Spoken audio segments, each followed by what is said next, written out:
Spain, presented by AIG. After match number 1, Spain lead the United States by 1-0. Marty Fish going down in straight sets to Carlos Moya. And a very friendly hello to everybody in Cliff Drysdale alongside Mal Washington. And Mal, we've seen some interesting stuff, particularly at the beginning of that match. I mean, it looked for all the world like Marty Fish was going to make a match of it, but it only lasted for 3 games. Well, it did, and there was no question that going into this match, we knew that Carlos Moya, the past French Open champion, he was a big favorite coming in. It was really going to be a question of what Marty Fish was going to be able to do.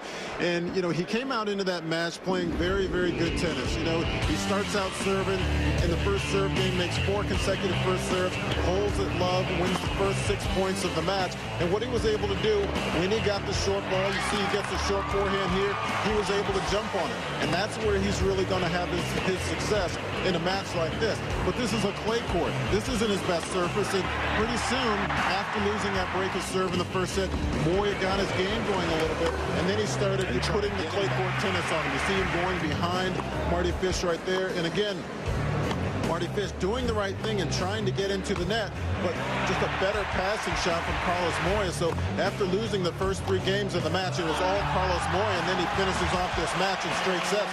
Right after the match, I asked him about that start by Marty Fish. Well, I was very impressed the way he was playing, and also I started a little bit nervous, and I think it's normal. This is the biggest goal for me in my career, and 26,000 people, so I started a little shaky, but then I could play my game. I broke his serve right after he broke mine, so that was easier. Then I started to play better and better, and I think I played a very solid match today. So that's it for Moya, and he's a relatively easy winner now to Roddick. And you wonder whether the two things are or are not related. Certainly Andy Roddick has got his work cut out now because he is the man. We've known that from the beginning. He's supposed to win this because he's playing against a teenager, the number 2 player from Spain. So Roddick has got it in his hands right now. Well, he found himself in this position earlier this year in the quarterfinals of the Davis Cup against Sweden, with Marty Fish lost the opening match. You know, so he finds himself in this position again. But that was in the United States in Delray, Florida, but here in front of 26,000 fans on what he'll admit is his worst surface. I look at this matchup and I say that Andy Roddick is the favorite. I expect him to win this match because he loves these big type situations. He rises to the occasion, but he's going against a young player and Rafael Nadal, who also loves these type situations. You know, it's amazing to think that this guy at 18 years old, this year in 2004 in Davis Cup, he's clinched 2 of the matches already. He clinched against the Czech Republic in the first round. He clinched against France in the semifinals. So even though he's very young, talented, and he's actually a guy that Carlos Moya says, I think Rafael Nadal can be the #1 player in the world. So even at 18 years old, guy has a lot of experience. Well, I think young is the one thing that may advantage the USA in this match, because I agree with you also, Mel, when you talk about the way that the world's #2 plays, nothing, he fears nothing. It's Andy Roddick who has got to try to get the USA back to 1 apiece and level in this first day of Davis Cup competition in Spain.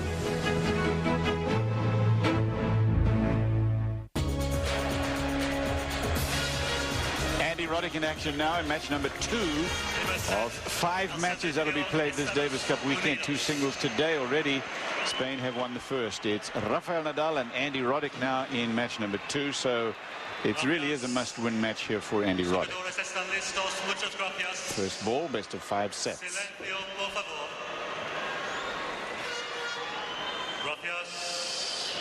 Carlos Moya over Marty Fish in straight sets.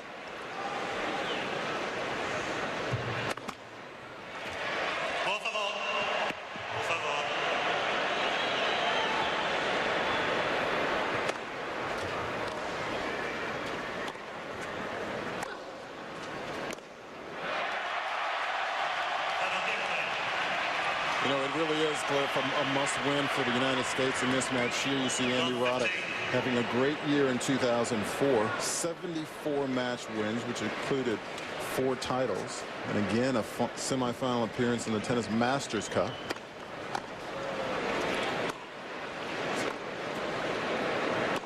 A great Davis Cup record for Roddick in his career, having only lost, the only match he has lost have been on clay, and for Rafael Nadal, this is his first year playing Davis Cup. 18 years old. He's actually ahead of where Andy Roddick was at 18 years old. Carlos Moya says he thinks he can be #1 in the world someday.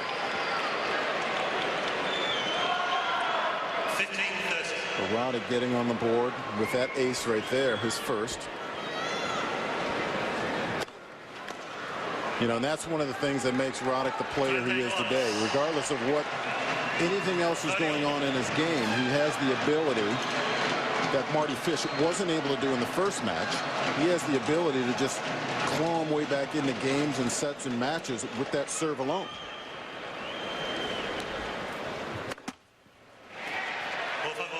This is where Nadal is going to have to take advantage throughout.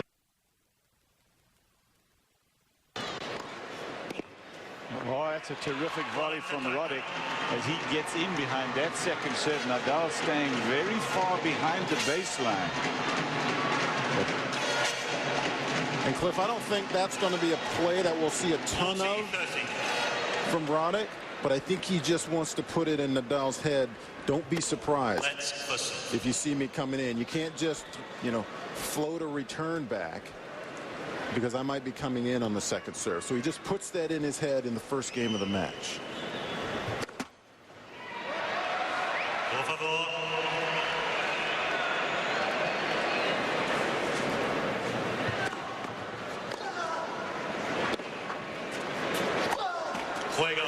Andy Roddick wins the first game, lost the first 2 points, and then wins 4 in a row.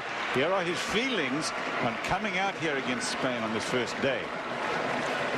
I have no idea what it's going to feel like to go in front of 24,000 people and try to be the man who killed Bambi. You know, it's not a position I've been in before, but you know, I'll be zoned in. I'll be really focused, and you know, like we said, we're really excited about the opportunity to be here, and we're going to give it our best. The man who killed Bambi. That's funny. And Roddick has won the first game. Well, he's got attitude. He always has, but then so's Nadal. No, well, you know what? It's Roddick. He's 22 years old. He's cocky. He has a great game. He struts it when he's out on the court, and he wants you to feel his presence when he's out there. And he's walking onto this court, taking on Nadal and 26,000 fans, and he feels like he's going to walk off a winner.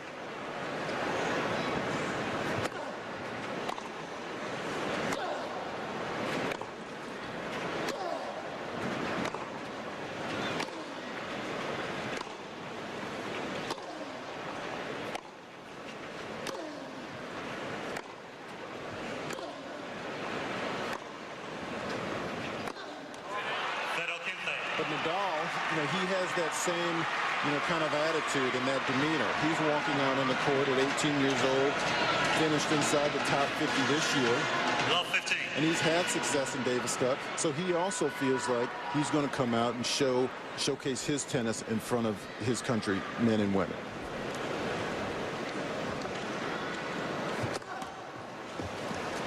And what better, you know, time to do it but against the #2 player in the world.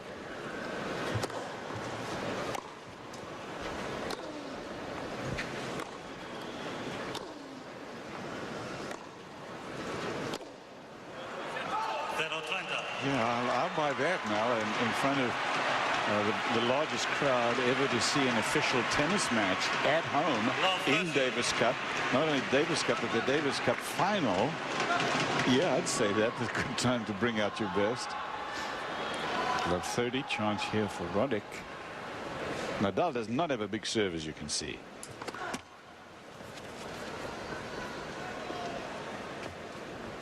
Bowls it in.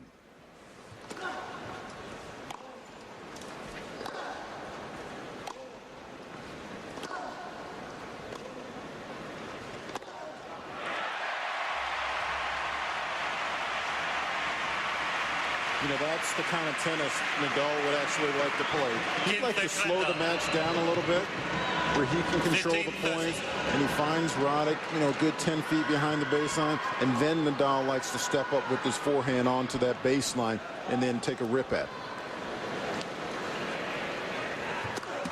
Now, we saw Nadal come up with a couple of errors in the first 2 points during baseline rallies. and the double fault. I don't think that means much, having seen what we saw in that first match. They're nervous out there. All of those reasons we said why he wants to show his best are reasons for him to be nervous as well.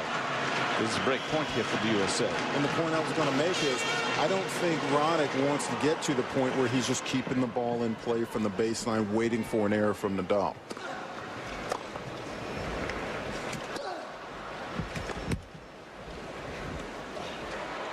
He missed it. That's wide, and the breaker serve goes to the U.S.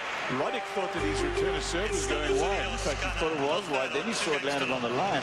Juan Carlos Ferrero wants to be on this court. He said yesterday morning in the press conference, they said, when did you know?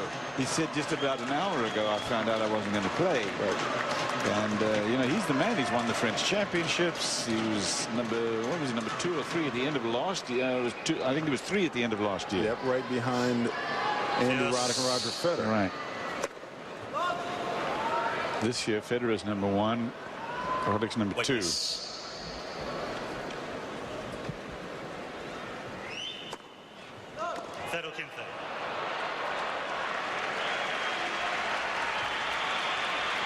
You know, but that's, you know, this little switching that the captain Jordi Arresi has done by taking Juan Carlos out and putting in Nadal. It's not the first time he's done it this year. You know, against France in the semifinals, Juan Carlos won his opening singles match. But it was Nadal, after winning in the doubles, came out in match number 4 and won.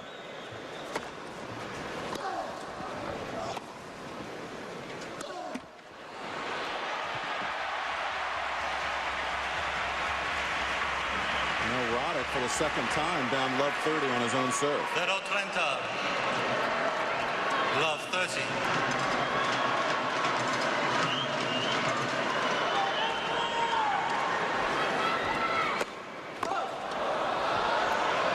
Silencio, por favor. Gracias.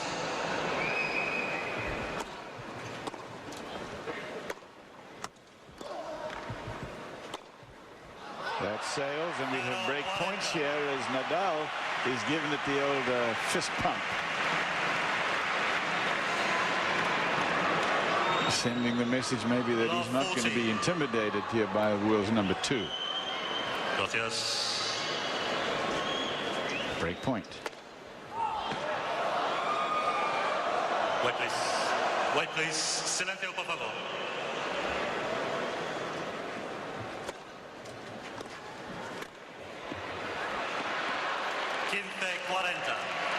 It's a good play there from Roddick. We saw him do it in the first game of the match at 30 all, and they're down love 40. The reason he wants to employ that play some is because Nadal stands so far back on the return of serve. He wants to just close off the court. And if he can serve volley, get in, get a high volley, or pick up a low volley like that, it just takes time away from Nadal. Please.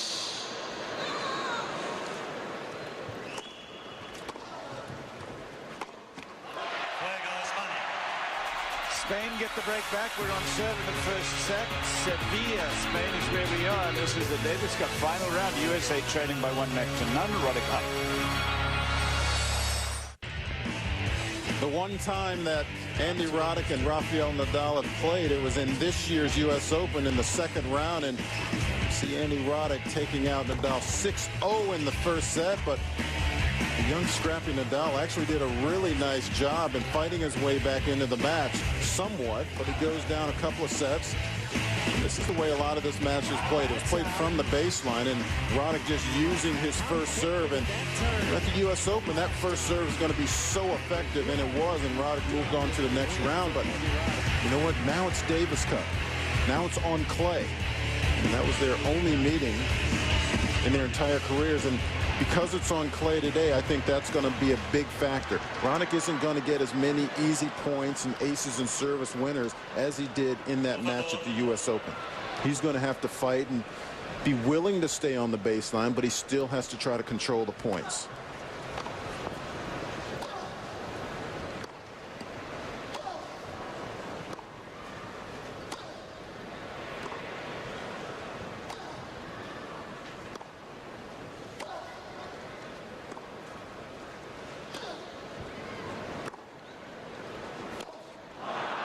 English is almost a required language for this international tennis tour. Rafael Nadal hasn't quite got it together, his English yet. So when he's in the press conference yesterday, he answered all of the English reporters' questions in Spanish. Took out Roger Federer, by the way, world's #1 tennis player, the NASDAQ 100 this year, after Roddick had won the Australian and had won in Indian Wells, the Pacific Life. And I don't think it's because he doesn't speak any English, because he does speak some, but I think, you know, it's a little bit intimidating.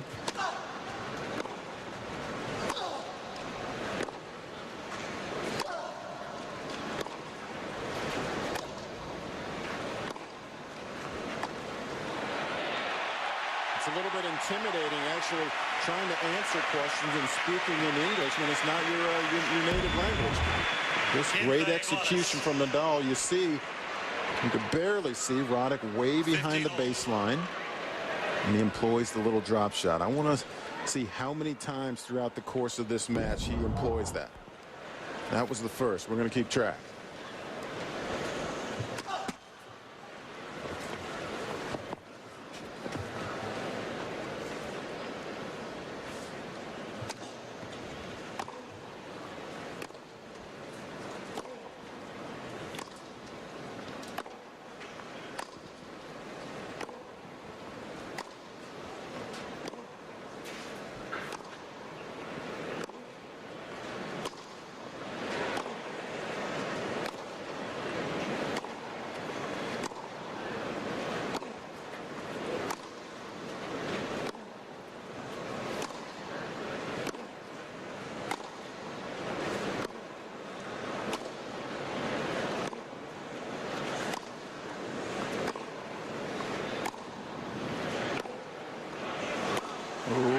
Missed it. Nadal missed it. It's wide. And you saw Roddick pointing at it, helping out the chair umpire, letting him know, oh, yeah, we definitely think it was out. And the chair ump confirms. It's Mike Morrissey. He's from England. And the crowd whistled, but that will be to no avail. And there's Roddick saying, yeah, it was out. The crowd behind him say, yeah, it was good, as you can see. Well, I mean, the ball could have been, you know, a foot out, and the crowd behind him was going to swear it was in. By the way, when Nadal took out Roger Federer this year in Miami, he was the youngest player to beat a world #1 since Michael Chang took out at the French Championships Stefan Edberg. Ivan Lendl. Oh, Ivan Lendl. Yeah. 1989, round of 16.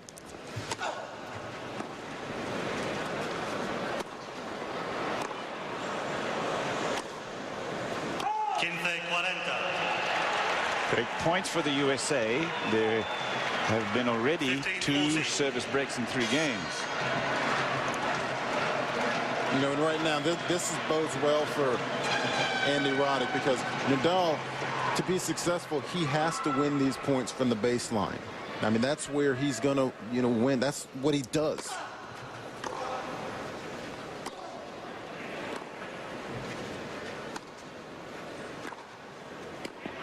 Well, it comes into the net that time, but having said what you said now, which is exactly right, the question is not what Nadal's going to do. The question is what's Roddick going to do. Well, and I think something really important to watch in this match is, as this match gets late into the first set, second set, does Nadal start winning more of those baseline points? Because in an ideal situation, I don't think Roddick wants to be on the baseline in 10, 12, 15 ball rallies. I think he wants to keep those points a little bit short, and certainly when he's receiving, you know, because he doesn't have that big serve, when he's receiving, the points are going to be a little bit longer.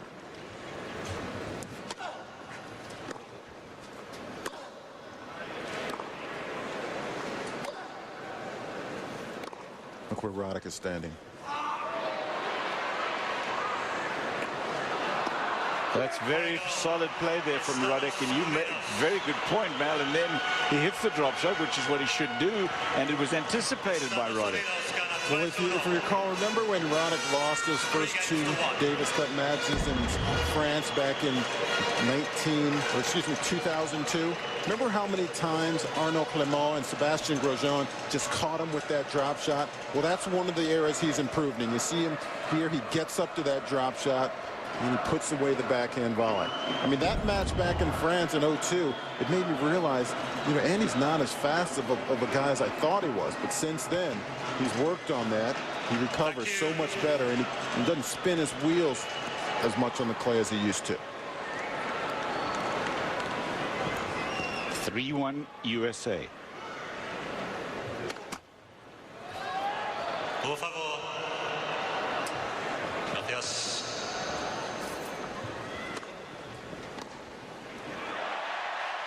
You know, we always talk about the effect of the crowd and how, you know, being from a U.S. standpoint, you come into Spain, and you have 26,000 against you. Even if you're Nadal or Moya, you know, it's not an easy atmosphere for you in any sense of the word.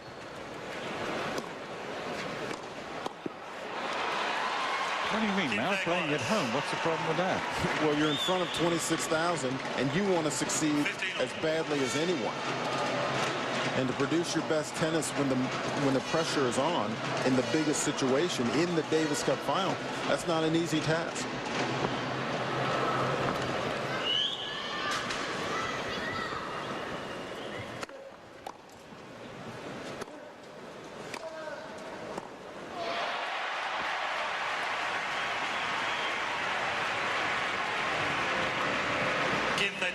It's a nice little play there from Nadal. You know, big forehand approach from Roddick. Doesn't try to do much with it. He says, let's see if I can just dip this forehand back at his feet.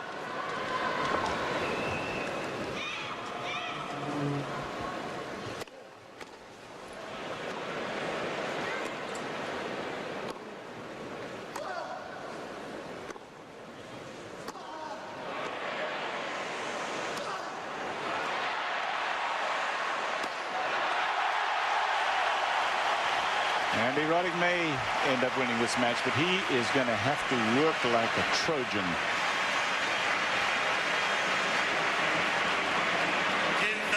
Break points for Spain. So the emotion you see out of Nadal, that's not really something you're going to see out of Carlos Moya. I mean, we didn't see that out of Moya until he wins the first set. And here Nadal is down a break. A couple of break points to get back on serve for the second time, and we're seeing that kind of emotion.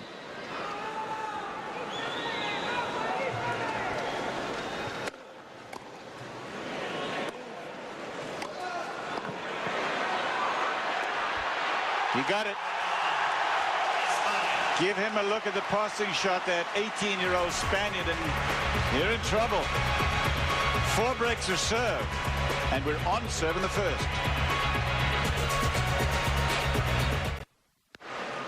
Roddick in the lead, 3-2, and he's lost his serve twice.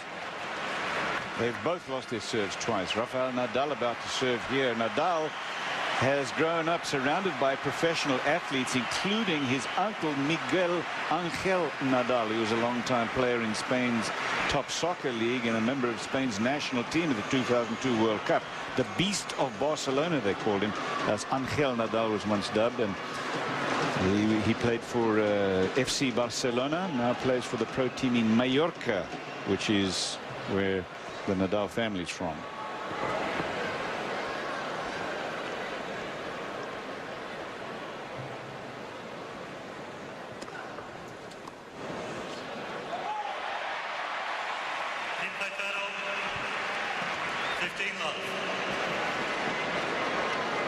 And we're going to hear it from Mike Morrissey at some point. No flash photography.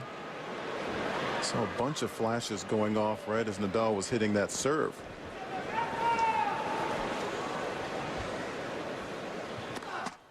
And they're still going off.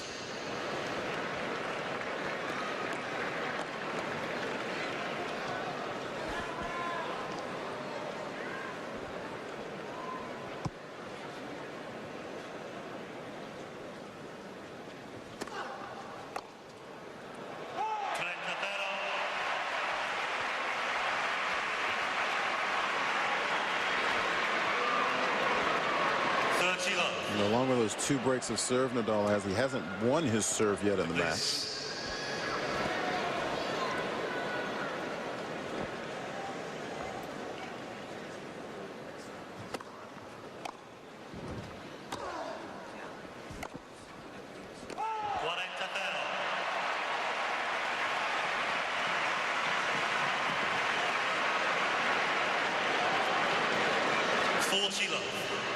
Jordi Arresa is the Davis Cup captain for Spain.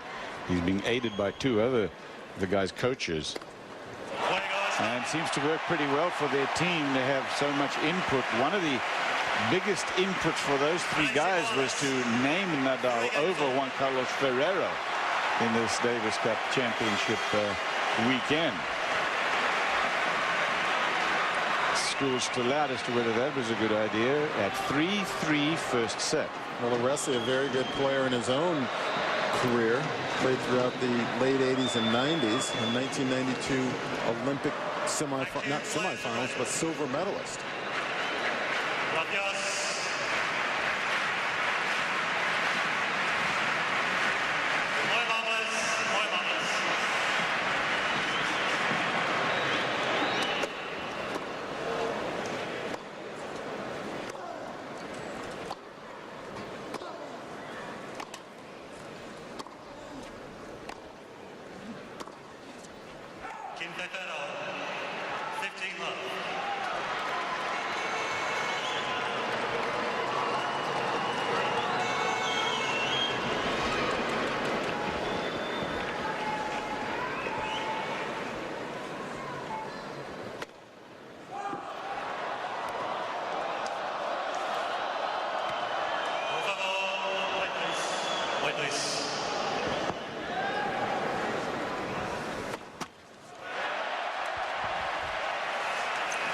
It's the second double fault from Roddick.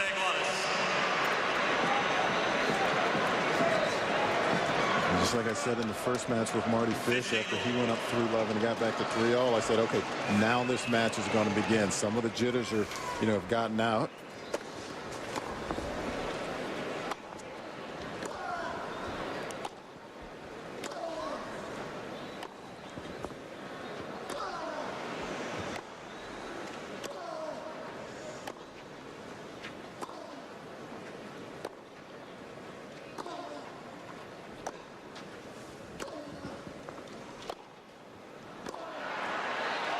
I think the same thing here. Each player has 2 breaks of serve, and now we're at 3-all. And now I think we're going to start. Now, in my opinion, this match is now just beginning.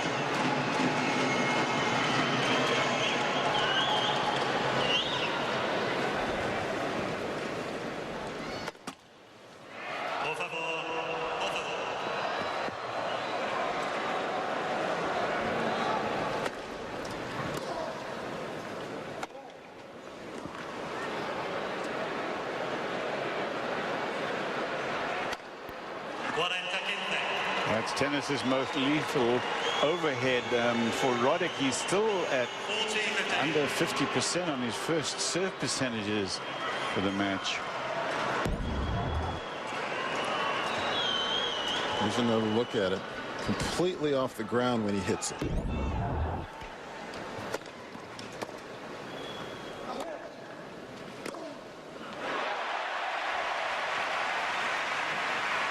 Game point for the USA. Roddick plays in such brutal fashion.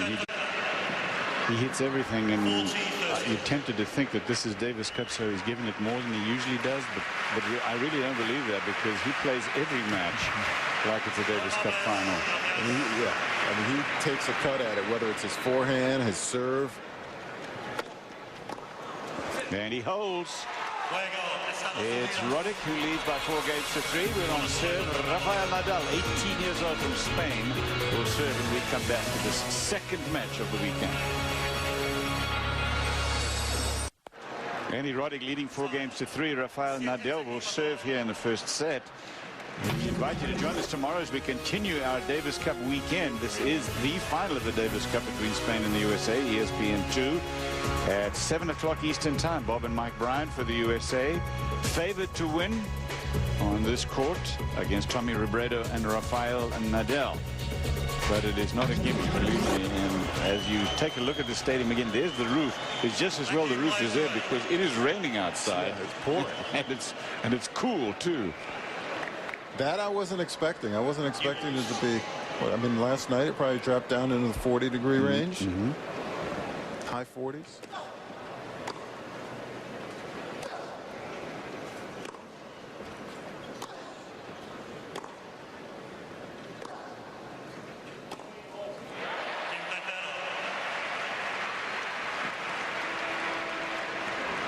These are the conditions that, you know, the Spaniards want. They didn't want to play in a place where, you know, it was going to be, you know, warm and, you know, hot out, where conditions are going to be faster, which would help Roddick. They wanted nice, slow conditions.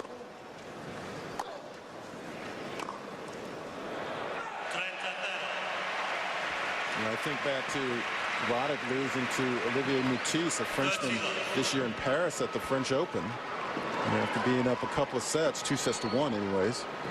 You know, where the conditions were slow. It was a cool day. It was a rainy day. Roddick lost the last 2 sets, 2 and 3.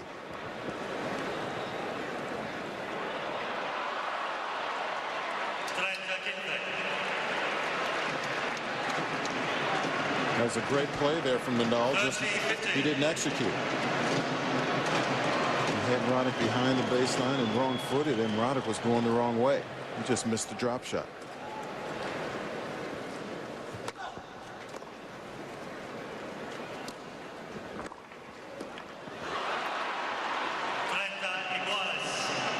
All in this game at 3-4, a big, big moment. This is the first set of a best-of-5. That often tells the tale.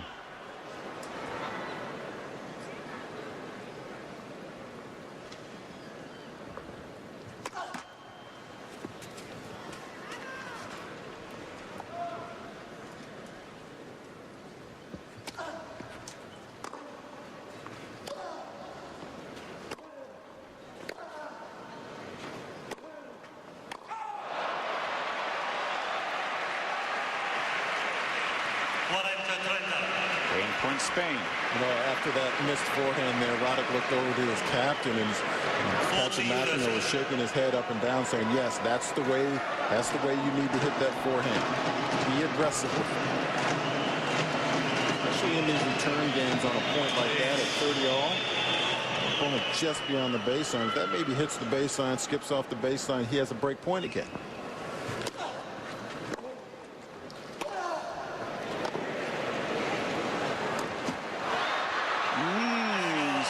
Shot recovery, but Nadal gets a lot of help from the net and holds even. First set 4-4. The Spanish team, by the way, yesterday said that they figured that Captain Patrick McEnroe had figured that they may well play Nadal and not Ferrero in this match. So they brought, so why? We asked him, and he said, well, Bueno Desnick, for example, is a lefty, right? And he's from the beautiful community of Western Florida, but he's over here as a practice partner. That's right, a young 19-year-old, and I was watching him play a little bit of doubles. He was actually playing some doubles the other day, and he was playing doubles with Vince Spadea against Bob and Mike Bryan, preparing them for the doubles that Nadal will be in tomorrow. So they wanted to bring a lefty on, have a lefty on the squad, the practice squad.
Oh, that's a good play by Andy Roddick as he hits the drop shot, which is a good play. Tries to get out of reach. Nadal gets to it, but he waits for it, saw where it was going, and then tips it off. You know, this is the 5th volley winner for Roddick in this match, and he continues to employ that. You know, we've seen him do it on several second serves. Hits it, comes in. He feels like Nadal is so far behind the baseline, he's got to close off the court. Ooh. And Patrick McEnroe gets out of his chair, says, what do you mean? He said, it was that high above the net. Are you crazy? Well, he has an electronic device that will actually beep when he hears it, or when it hits the net. But both Roddick and Nadal were walking to the other side to play another point, the next point. So neither one of them heard it.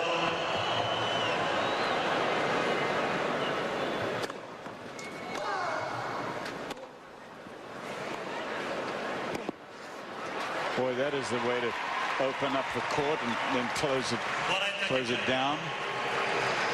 Close the point down. Look, another look. This is perfect strategy. Gets that forehand in and then comes in and has to lay it in there gently. You know, that's one thing that he has become more and more comfortable with, I think, really just in the last 12 months.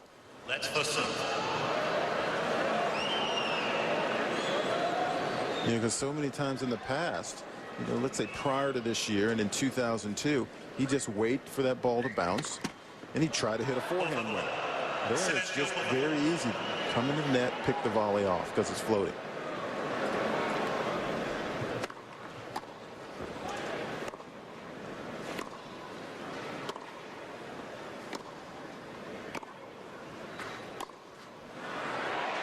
That is wide, and the game goes to the USA. 5-4. Rafael Nadal will serve, and we come back to try to level the first set for Spain.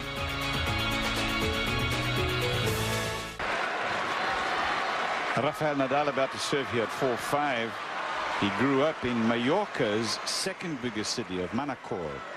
Took to tennis when he was very young. Another uncle of his, Tony Nadal, was a tennis pro, and he helped young Rafa, they called him, to develop all these hefty ground strokes, topspin ground strokes that he has.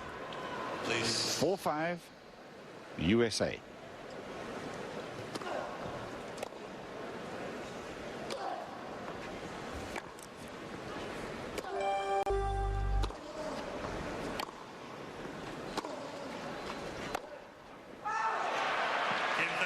Now, they have an ATP event in Mallorca, and it says something about his personality, Nadal's that is, when he says that when I went to that tournament as a kid, I felt like I was one of the boys, one of the players. So I wasn't asking for any autographs.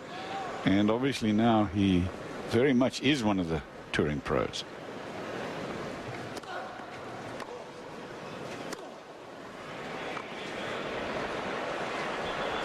Well, that just gives you an indication, Cliff, of the attitude of Rafael Nadal. I mean, he certainly has it now, and we've seen it, you know, over the last few months, how he can play and the emotion and desire that he plays with. But even as a young kid, he felt like he belonged. He felt like he needed to be out on the tour and wanted to be out on the tour. Dirty love.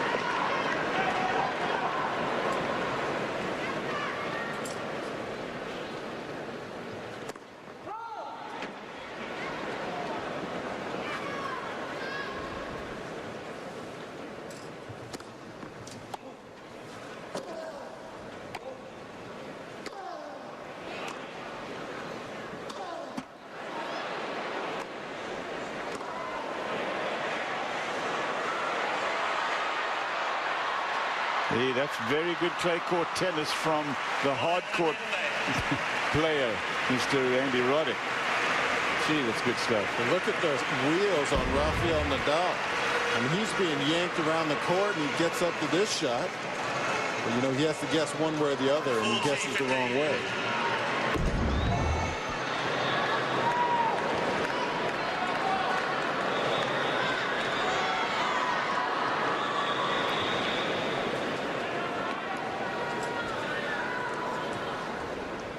Good match right now. 40-15 for Nadal, both 11 winners.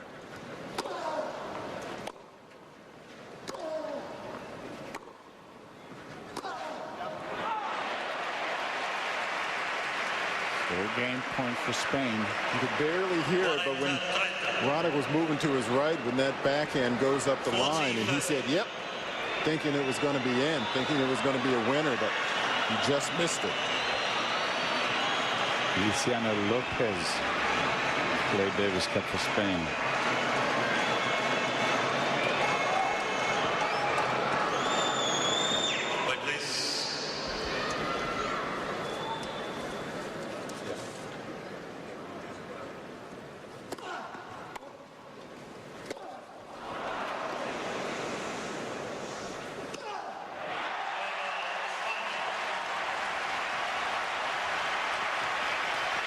Tremendous margin for error, Rafael Nadal, because of all that topspin that he generates with both sides. And it's 5 apiece. And he has, you say he generates so much topspin, he has such a quick racket head. We talk about baseball players who have a quick bat head speed. Well, he has the exact same thing on his forehand side. And he can go either direction. He can go inside out. He can pull it across his chest and go up the line. Trying to quiet this crowd down.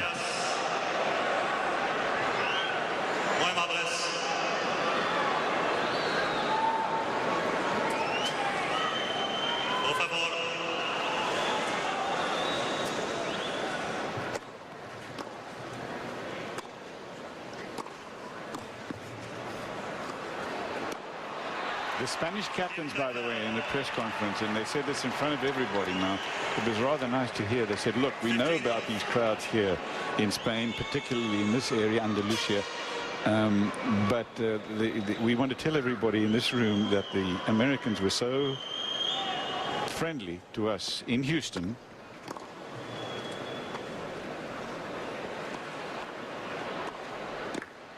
Wow. That winner brings it to 15 all in this game. That we don't want the Spanish crowd, and we don't want to encourage them to become boisterous or unruly or unpleasant to our guests, the Americans in this country. I don't think there's anything wrong with being boisterous and just pulling for your team, but unruly and being rude, certainly there's no place for that, from a fan standpoint, whether you're in the United States or in Spain.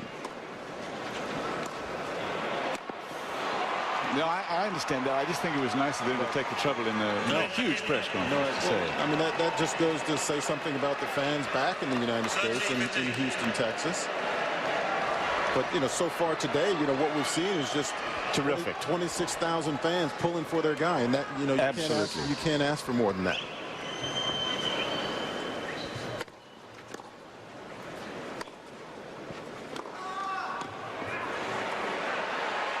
Whoa, we got to that one barely and just slides it down the line. And again, showing some great speed. Did you see how far Nadal was behind the baseline? Most players would have just given up and said, well, I got the backhand back and it's a volley winner. But he knows how much speed he has. And presumably knows how big this point coming up is. Mark Morrissey trying to quiet the crowd.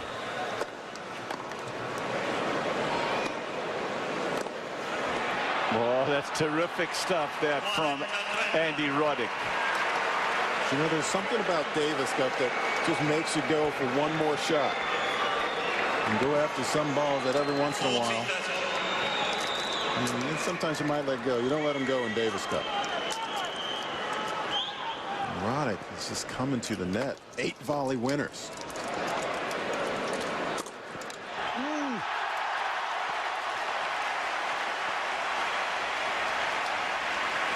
What's amazing about that backhand there wasn't the placement, but it was the pace that Nadal was able to get on this. He rips this ball. I mean, by the time that ball hits Roddick's racket, the ball is by him.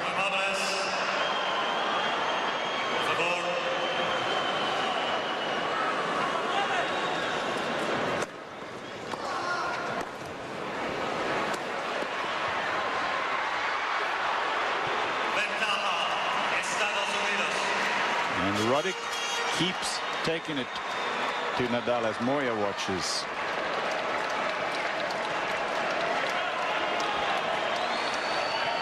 And really, you know, this what we've seen in this game so far begs the question: can Roddick continue to win and be successful with as much as he's coming into the net? I mean, for him, he's winning most of these net exchanges. But we usually don't see him coming in like this.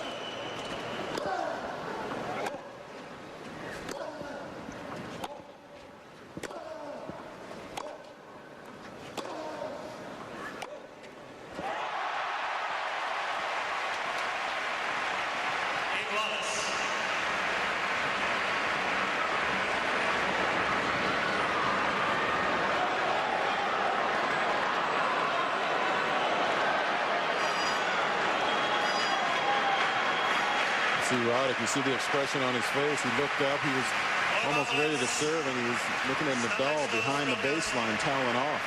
Huge point at deuce 5-all. Technically, a receiver is supposed to play at the pace of the server.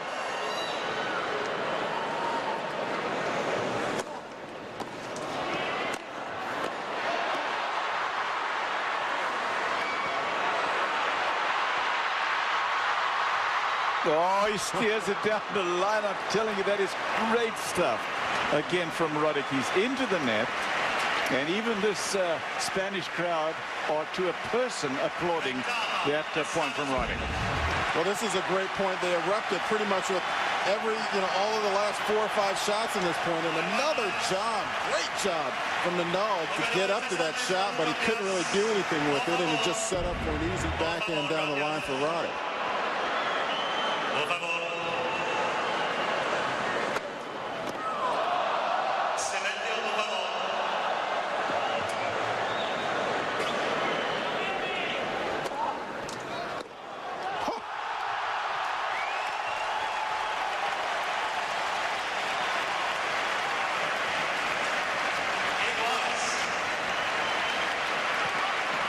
Look where this second serve hits from Roddick.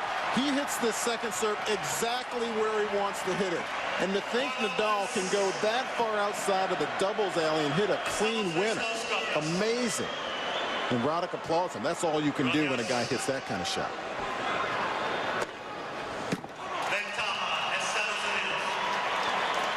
I mean, Nadal might be the only guy out there who can pull that shot off with that second serve that Roddick hit. Don't have a second ace for Roddick. Game point. Oh, and make that 3 now. Boy, that is you have to win this thing the old-fashioned way. You got to earn it. Both of these guys. That's great stuff. That's it, baby. Great stuff.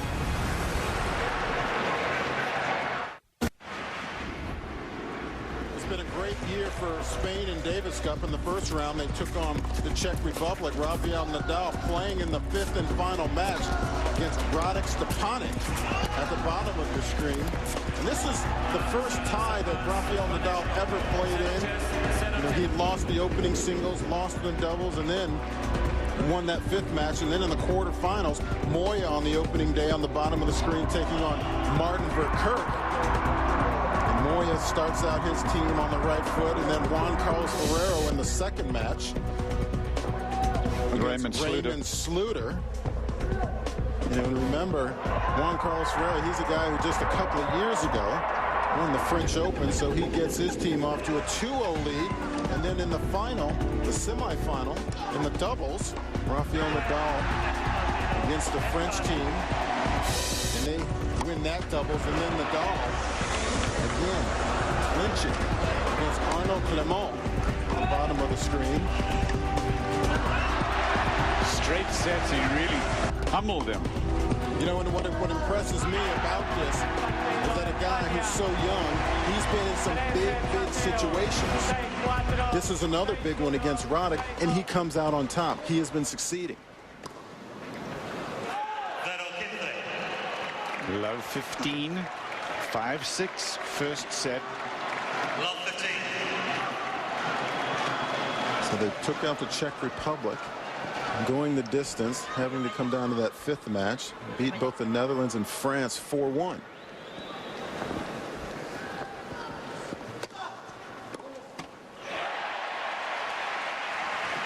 USA beat Austria and then took out Sweden, who had beaten Australia. The Aussies had won it last year. And then Belarus.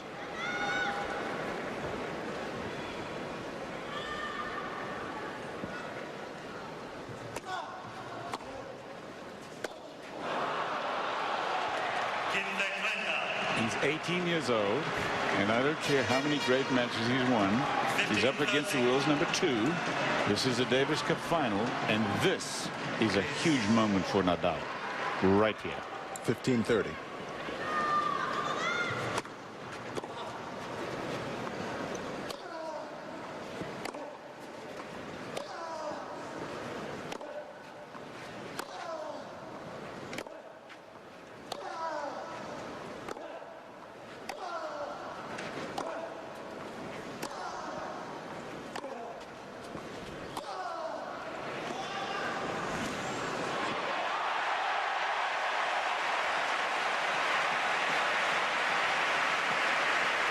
That point right there, Cliff, shows me a lot.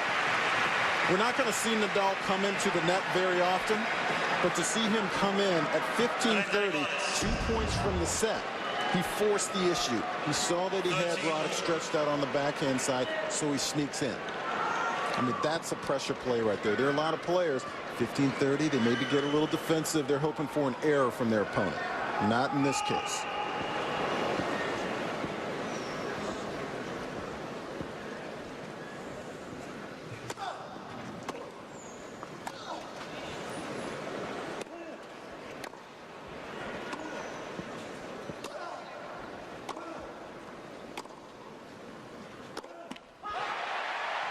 Game point for Spain. Get into a tie break. First set. Nadal's balls do not land very close to the lines. I tell you, when he hits them, it's halfway up the court on the other side.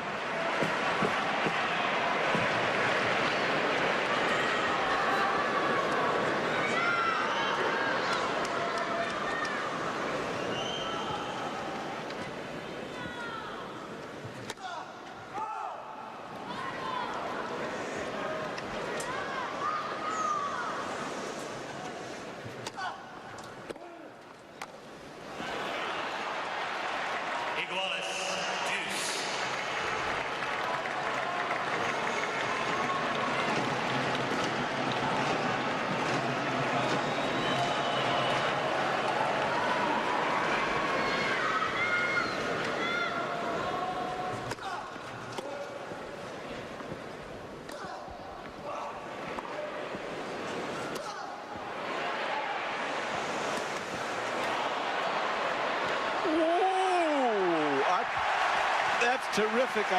You know, for Andy Roddick, he's having to earn every point. And I got to take my hat off to him. He's playing almost a clay court style of game. And Nadal got very, very fortunate. Look how far Roddick is off of the court. Nadal does a good job to get into the net here, but nice D from Roddick. And he didn't do enough with that volley, and I thought Roddick was going to be able to get up to it and hit the winner up the line. Nice little clay court play, though, would have been to take that little backhand from Roddick, go behind him back cross court. Game point, Spain. Because you know he has to cover the line.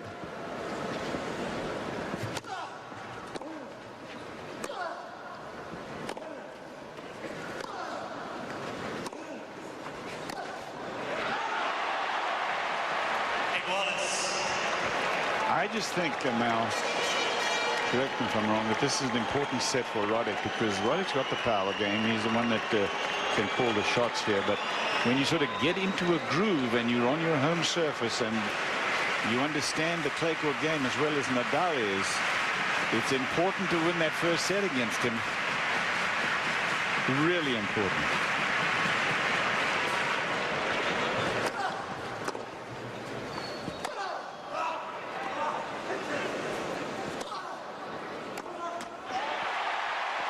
Well, Cliff, I understand what you're saying there, and I agree, but I think my feeling in this match, regardless of who wins the first set, is completely different than my feeling in the first match with Moya and Fish. Moya wins the first set 6-4, and you had the feeling that he might run away with the match. Regardless of who wins here, they're both playing at such a high level. I think we might just continue to see that level throughout the second and third and potentially fourth and fifth sets.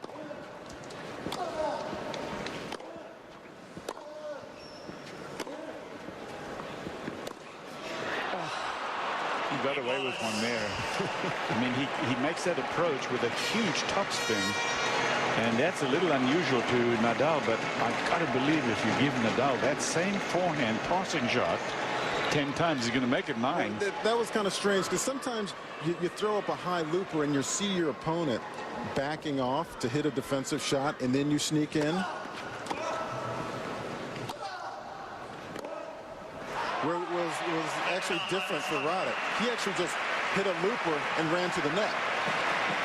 It was like he was bluffing his way in, and he got the error.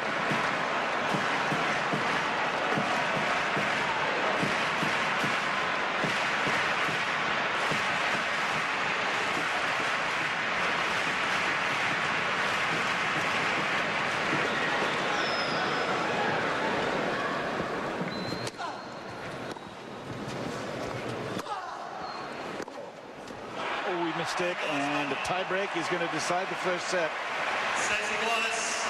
Best of 5, match number 2. First match, Marty Fish going down to Carlos Moya in straight sets. Spain 1, USA zip. 5 matches total this weekend. 2 singles today, a doubles tomorrow. Reverse singles on Sunday. First nation to get to 3 wins the Davis Cup for this year. This is the Davis Cup final round. Giving an indication of how close this match is. 6-all. Each player has 15 errors. Roddick 17 winners. Nadal 18 winners. Here are the tiebreak records in 2004. 4-7 tiebreaks for Roddick. Roddick has won 38 points. Nadal 40.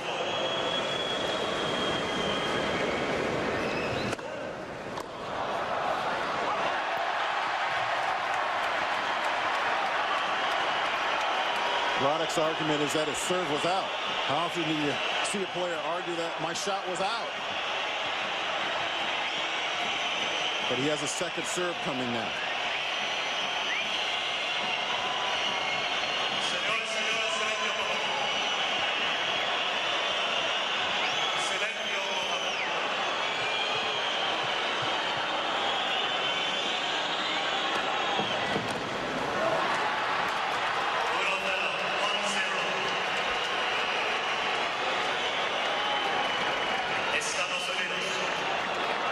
The crowd is still reacting to Roddick going up and telling Mike Morrissey that his serve was out.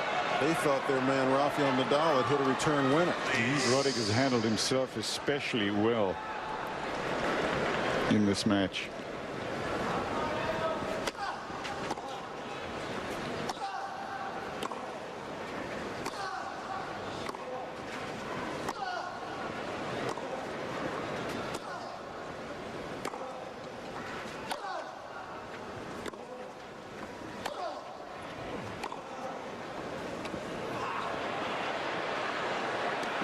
Put it up, and it was right there in the zone for Nadal. Easy put away, one apiece. Yeah, sometimes you can almost predict those little drop shots like that. You get these long baseline rallies, moving your opponent around. You just knew that the drop shot was coming.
Just Roddick's third double fault.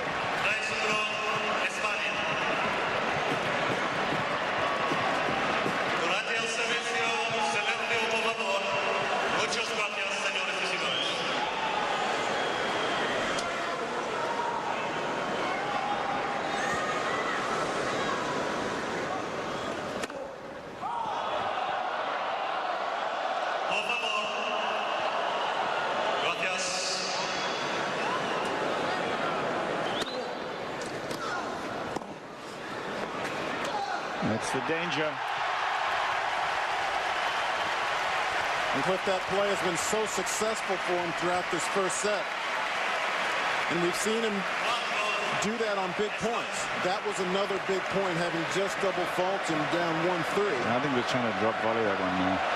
I don't think he meant to hit it that deep. I mean, he hit a couple feet from the baseline there. Yeah. If that was a drop volley, that was a horrible drop volley. I think he meant to, yeah.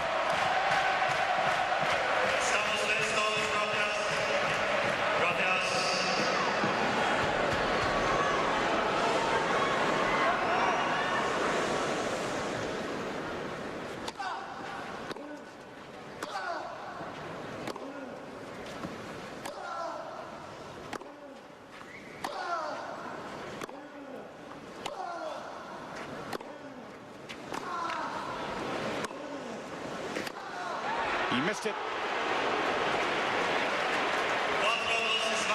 4-2 Spain. Tiebreak first set. I'm reading now from the rule book. During Davis Cup matches, each country must control its supporting spectators so that play is not interrupted or disturbed. In the event that spectators or any individual spectators supporting a country behave in such a partisan manner that play is unreasonably interrupted or the players at any time are unreasonably provoked or intimidated, the referee shall penalize such country players.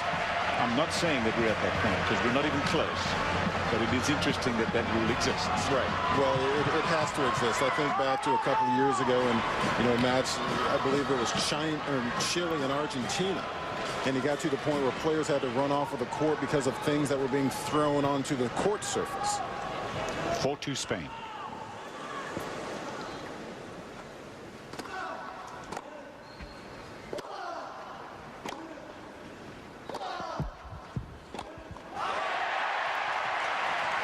But on several occasions, between first and second serves for the players, Mike Morrissey has had to ask the crowd to settle down just a little bit, quiet down.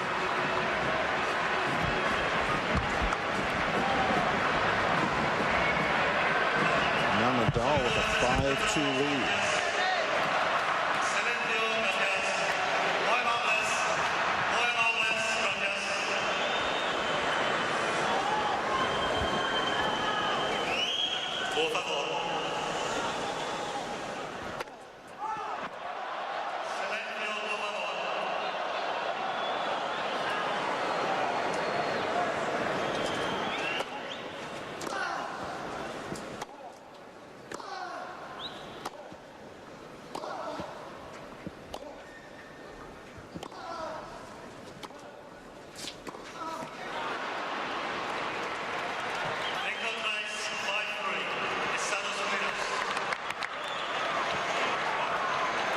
Now this first set is on the racket of Rafael Nadal with 5-3. One more serve for Roddick. And then it'll be on the racket of Nadal.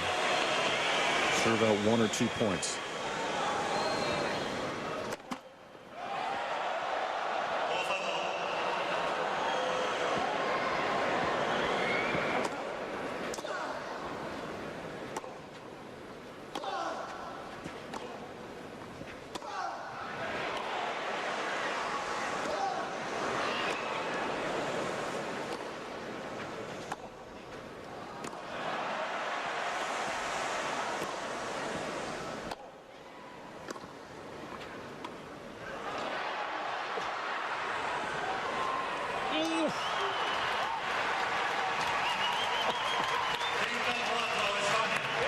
You like that point? Spectacular. Now this is a great drop shot from Roddick, and we don't see too many drop shots out of him, but he holds it and waits for Nadal to commit to his right, and he goes back behind him up the line.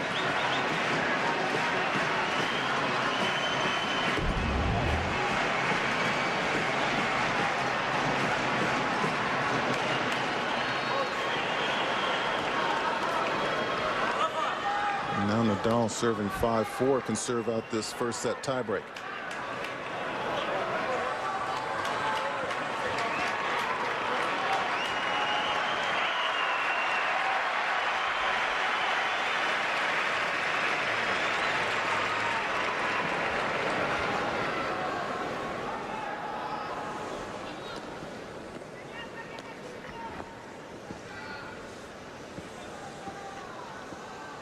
Now Nadal taking a lot of time, and now Roddick steps out of the box.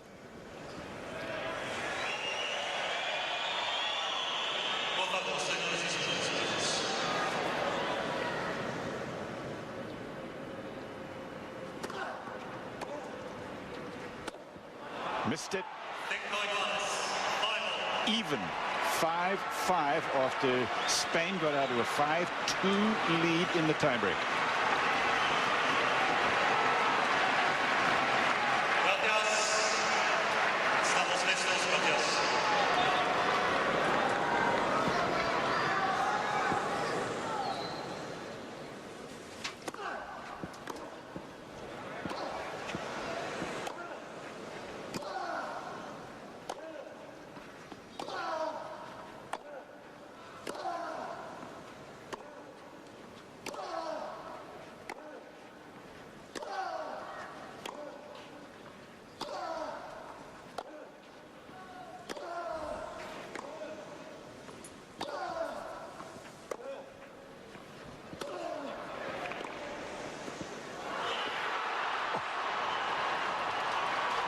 Nadal making his move to the net, and it cost him.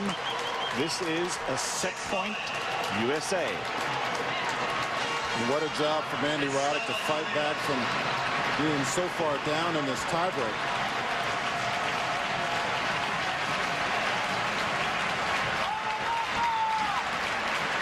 This is where Roddick, this is where he wants to have his set points, on his own serve. The question is, I'm wondering if he's even going to bring the heat or if he'll throw in that kicker. No, he threw in the heat, but it was called wide. Roddick didn't even hear it called out. Mike Morrissey will get out the chair to check the mark. Because Roddick wants him to check it to see he might get a first serve. It's good, and he will. Yep. And to answer your question, Mel, I think you're going to see the heat again here from Roddick. So now Nadal needs to just leave this shot alone. He's having a conversation with the chair umpire. The umpire's already made a decision. It's not going to change. Set point, first serve.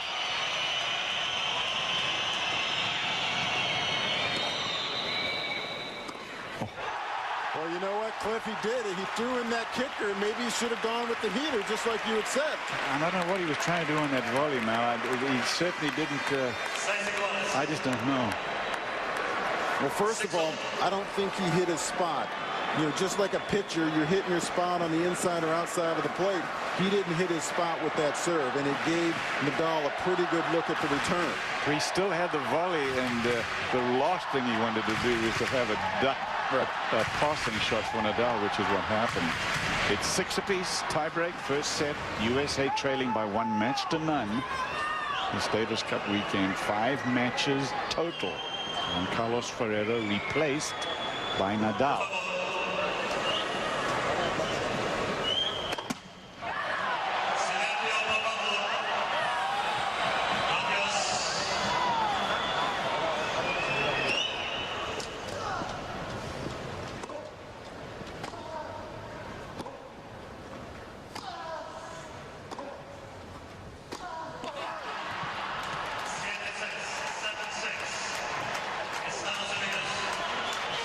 Newspapers this morning reporting that they brought somebody in from Mallorca, the hometown of Nadal and Moya, to build this court to stop the serve of Andy Roddick.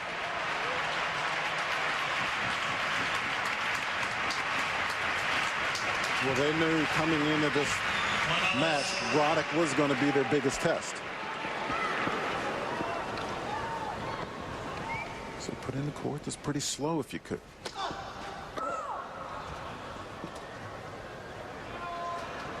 Set point.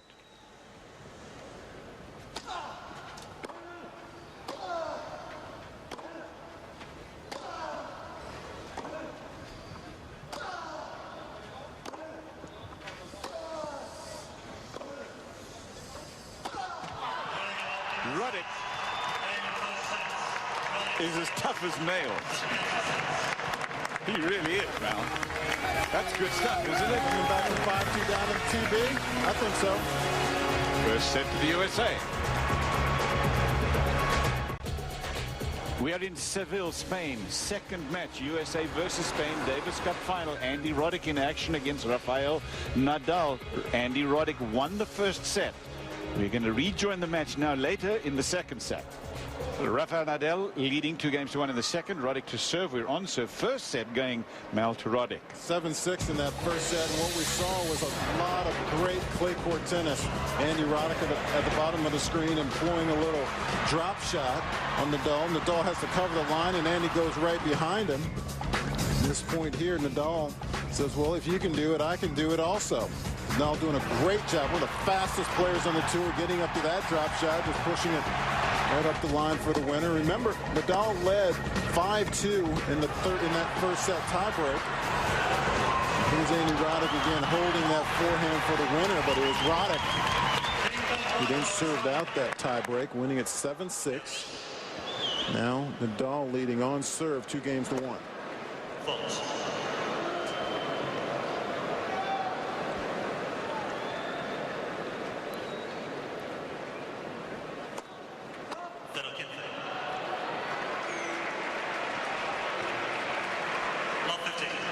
And see Roddick, he was serving volleying again on that second serve, and he's staying committed to his game plan.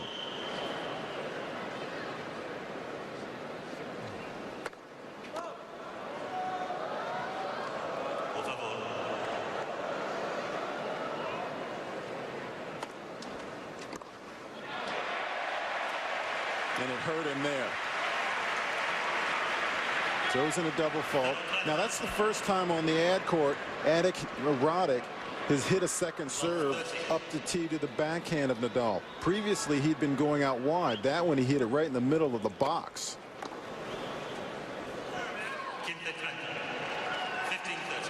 And one of the reasons he continues to pressure Nadal, and I know this from talking to Alex Correcha one time, he says, you know, a lot of clay quarters, myself and a lot of, you know, the other Spaniards, when you're out on the clay, you hate to be rushed. You like to play these long, drawn-out points where you're just getting your rhythm, feeling good, you're running around.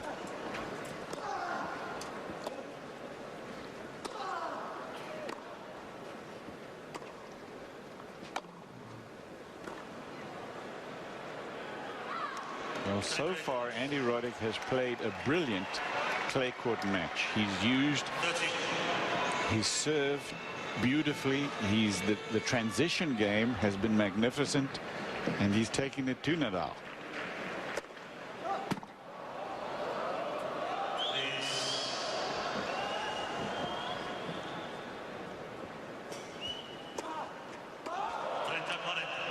You know, I think, and this is his second double fault of this game alone, 5 of the match. But what this match, and I'm assuming, I'm just looking forward another hour, a couple hours. You know, if Roddick goes on and wins this match against a tough clay quarter in Nadal, I think he's going to have a better idea of how he needs to execute his game on clay.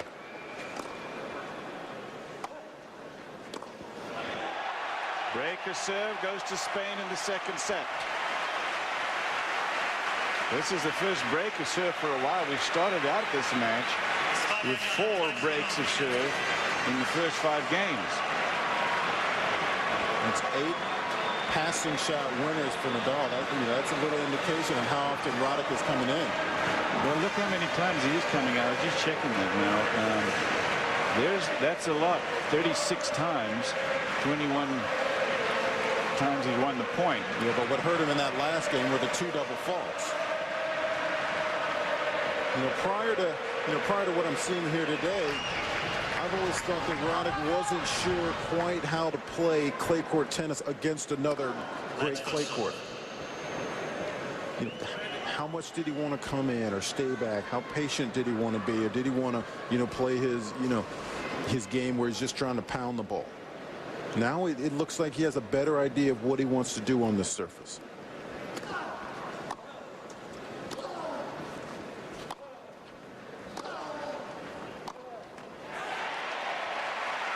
And that includes, sure, ripping his serve, ripping his forehand, but also doing a little second serve and volley, being a little more aggressive, sneaking into the net.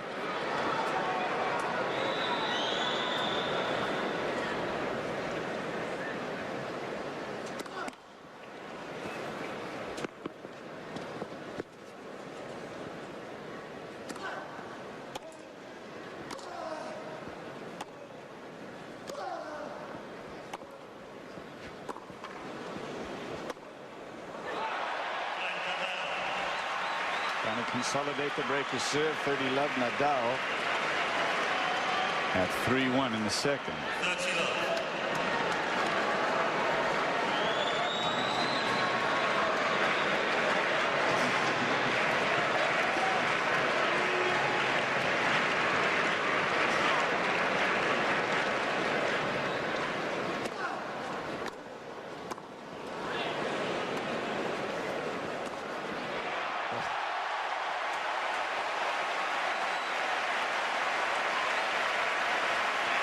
Making it look easy now. Well, look at this shot here from Nadal. Not a bad at all approach shot. He backs up. He's on his back foot. Some of the angles that Nadal is able to get with that forehand, that inside-out forehand, is tremendous.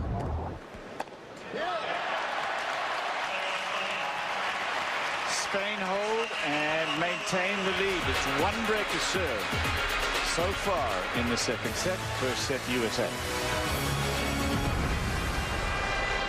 $1 million roof that was built to accommodate this Davis Cup final round between the USA and Spain is just as well that the roof is there, because it is still raining outside, as Rafael Nadal has taken a 4-game-to-1 lead in the second set. 1 break. He has Roddick to serve. Roddick won the first in a tight tie break.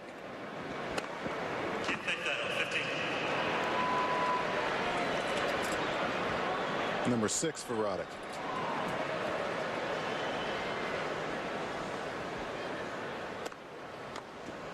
One of the anomalies of Davis Cup is that the draw has already been made for next year before this year's competition is over. The USA will take on Croatia in the first round, and Carson, California, will host.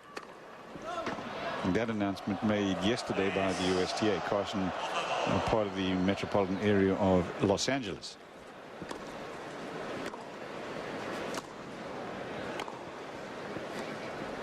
Oh. Croatia is who took out the United States in the 2003 Davis Cup in the first round. And that Davis Cup team was played, I was in Croatia without Andy Roddick.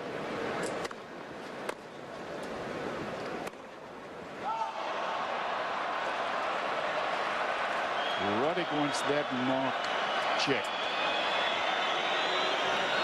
And Roddick's saying to Mike Morrissey, don't worry, I can see it. It's out. Nadal went up to the mark, indicated where it was, and Roddick then saw it and agreed.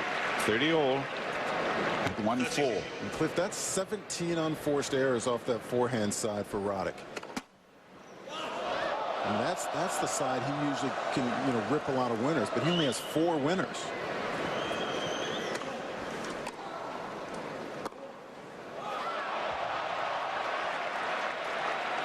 And now Mike Morrissey, without Roddick even asking whether the ball was in or out, getting out of the chair and checking the mark.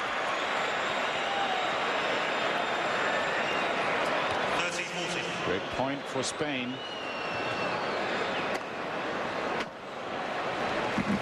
And back to deuce. And that would be his 6th ace. What's he saying for him to turn to 40-30? It's deuce.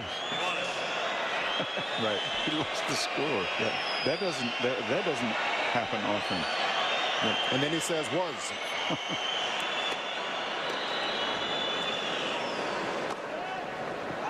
Now it's game point USA.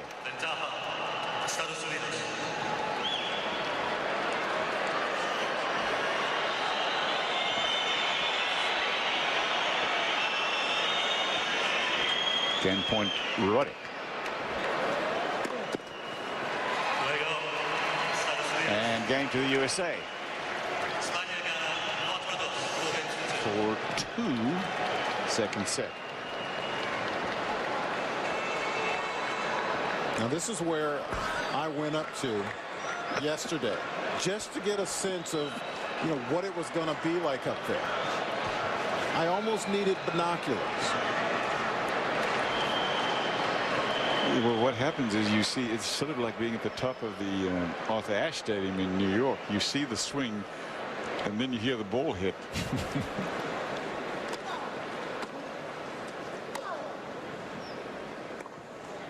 But actually in this stadium you actually feel a little bit further away.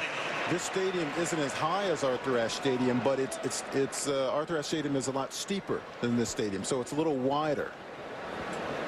So you get up there and you're thinking, is that the court down there? Who's playing?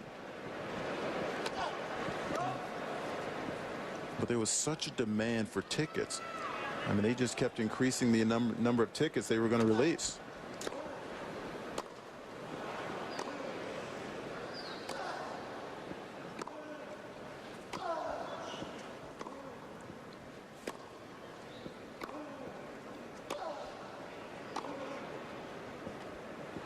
That is out of Andy Roddick's reach. 30 love. What makes that such a great play from Nadal is Roddick hits his forehand, and look at the momentum from Nadal. He's already moving in when he hits that drop shot. He knew he was going to hit the drop shot as soon as Roddick hit his shot. He was just waiting for a short ball to employ that little shot there, and he's caught Roddick a couple of times.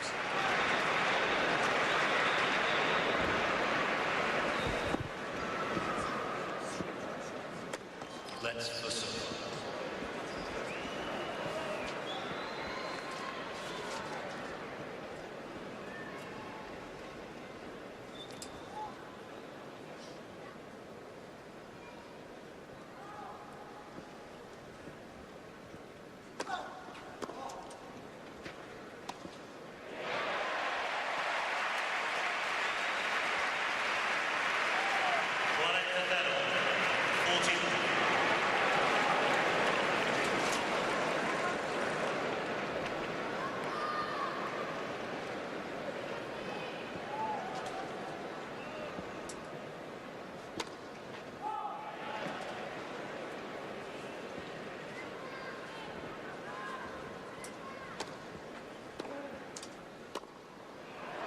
Yeah, the Mo has swung.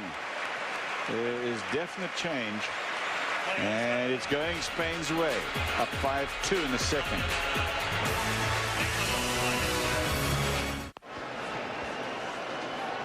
Rafael Nadal leading 5 games to 2 here in the second. Andy Roddick about to serve, but as I said, going into that commercial break, that the momentum seems to be toward Nadal at the moment. And Andy Roddick's body language not great, but I have the sense that no matter what happens here, the third set you'll see a different attitude.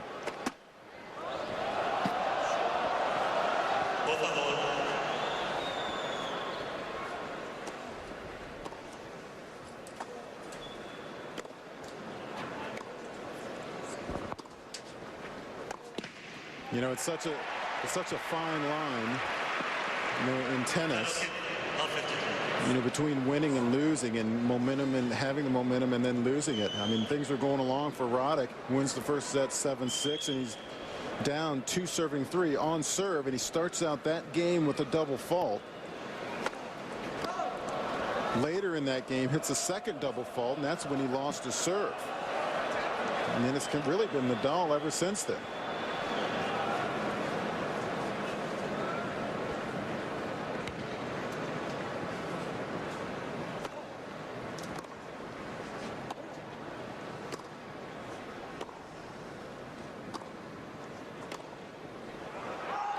Sure, Marty Fish all bundled up there. It's cold down there. I wouldn't exactly call it freezing, but it's cold. You know, a lot of these errors that Roddick is hitting on the forehand side, it's almost as if he's just taking his eye off the ball a little bit. Because like that one there, that forehand, he just didn't hit the strings. He hit the frame.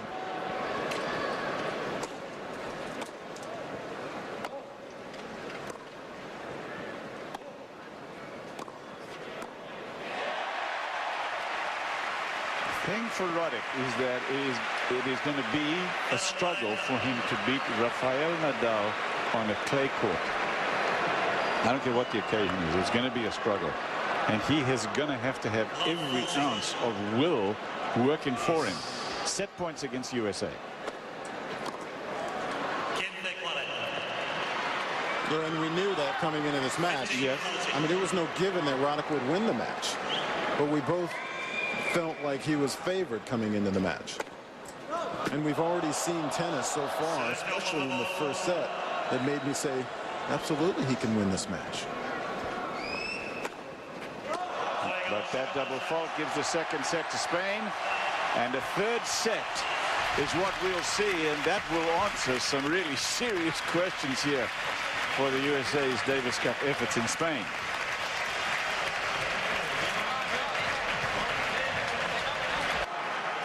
It's the Davis Cup final for this year, everybody. It is Spain and the United States, with Spain leading after the first match by 1-0. Marty Fish going down to Carlos Moya. Andy Roddick won the first set against Rafael Nadal here in match number 2, but he's just gone down in the second set, so it's 1 set apiece. Doubles tomorrow and then reverse singles on Sunday. 5 matches total. First to 3 wins the cup for this year.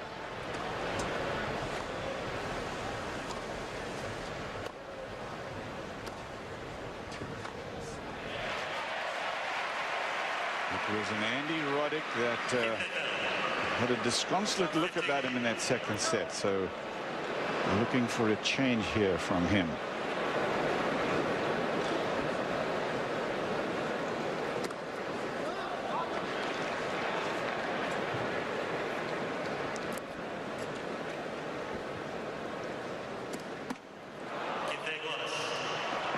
Nadal lives on the Isle of Mallorca off of the coast of Spain, off the east coast. When he was 15, he played an exhibition match with Moya, who's also from Mallorca, Boris Becker, and Pat Cash, all Grand Slam champions.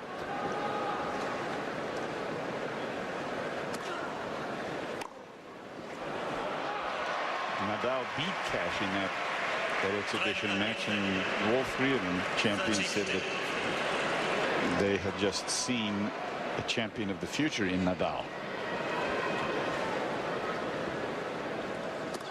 That's first.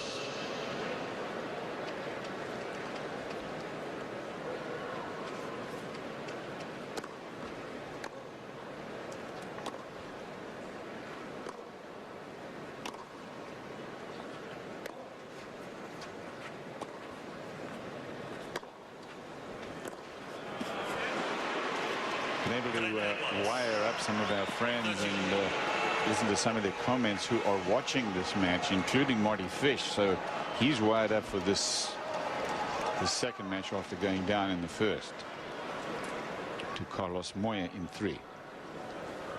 He won the first 3 games of that match against Moya.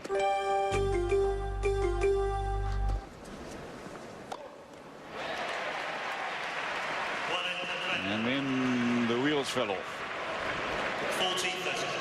You know, you just felt like at some point maybe the type of tennis Fish started out with, if he could keep that going or stay close to it, who knows what could happen.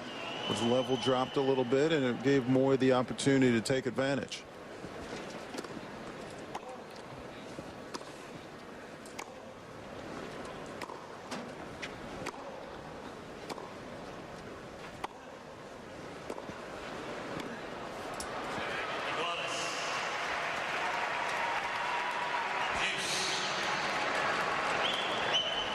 You know, I get the feeling right now, just the way Roddick ended that second set. If Nadal were able to hold serve here, you know, and get on top early in this second set, You know, who knows, the momentum might even be able to carry him through this third set and beyond.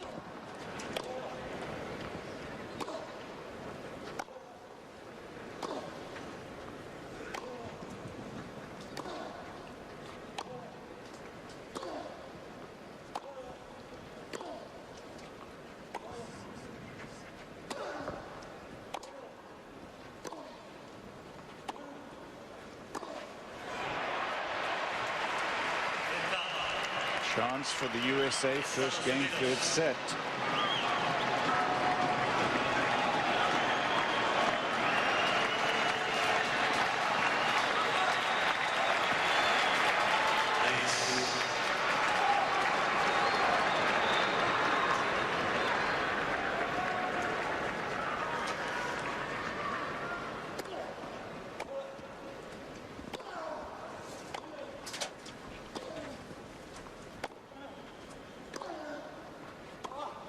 Bad bounce.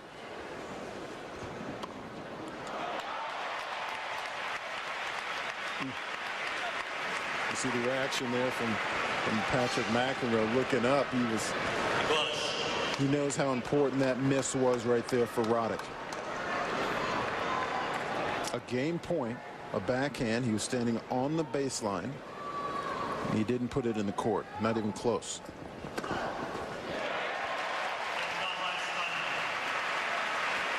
And then only the second ace of the match for Nadal puts him at game point.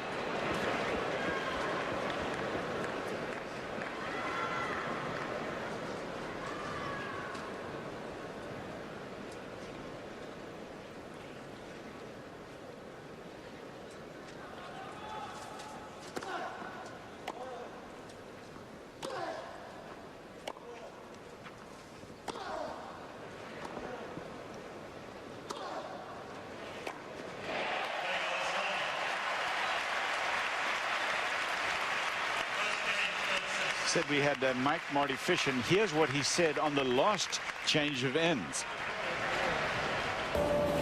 If we could just take the first 3 games in my match and combine them for 3 days, we'd be a 5-0. We'd be a 5-0. We'd be done already. We'd be home with the trophy. We'd be done. It would be over already. Let's go, Roddick. You know, it's funny that he can have a sense of humor about it because he knows how well he started off, you know, the first 3 games of that match. But that was the thing. It was 3 games because then he loses the next 3. And the next 3 sets, unfortunately. So he goes down in straight sets. Again, a look at this roof here of this temporary roof that cost $1 million to build. $3 million in all was the price tag for this the changes to the stadium to accommodate tennis in what would be normally either an athletic or soccer stadium. 26.6 thousand people in attendance, was sold out in 3 hours.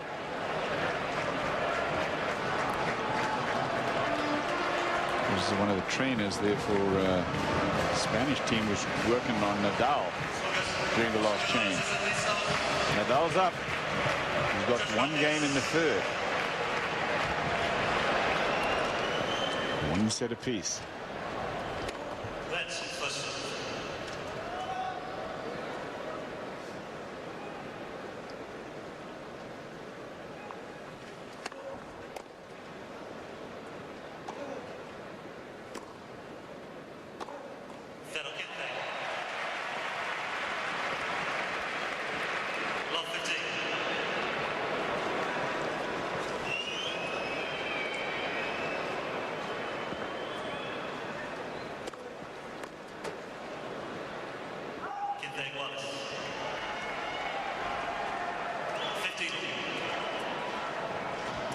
To me, this is a really huge game now because, you know, a couple of breaks in that last set.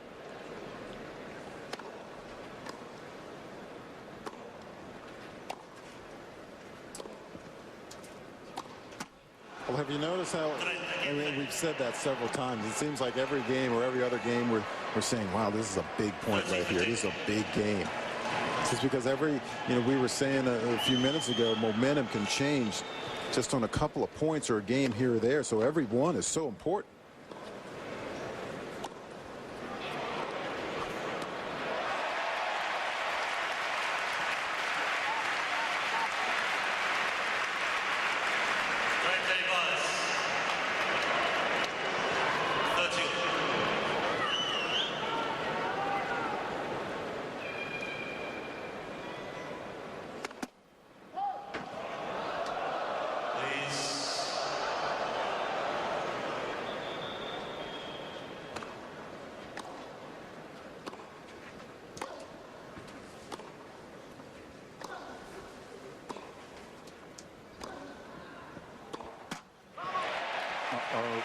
Chance here for Spain to break.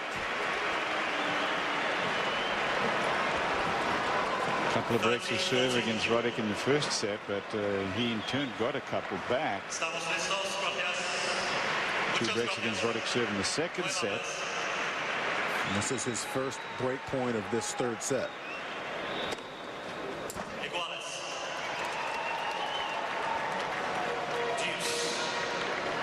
Ace number 7.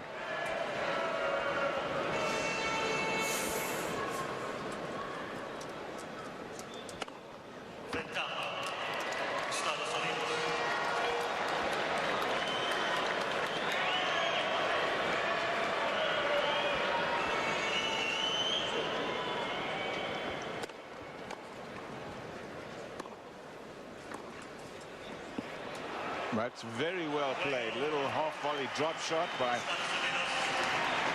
the USA's Andy Roddick, and he stops the rot. It's 1 apiece in the third set now.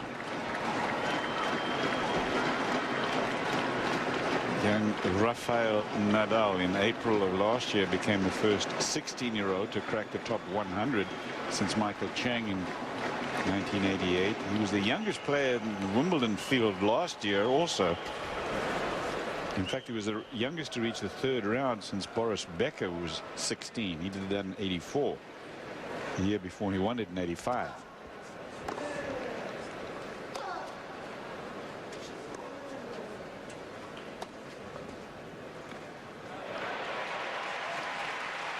Nadal is just 18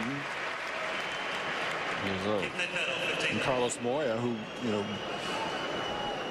won Antonio Samaranch, but Carlos Moya, who won earlier today over Marty Fish, says he thinks that Rafael Nadal could be the #1 player in the world someday.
Nadal has had 2 love games that he's served out throughout the match. This on the verge of being his 3rd love game serve. Roddick doesn't have any.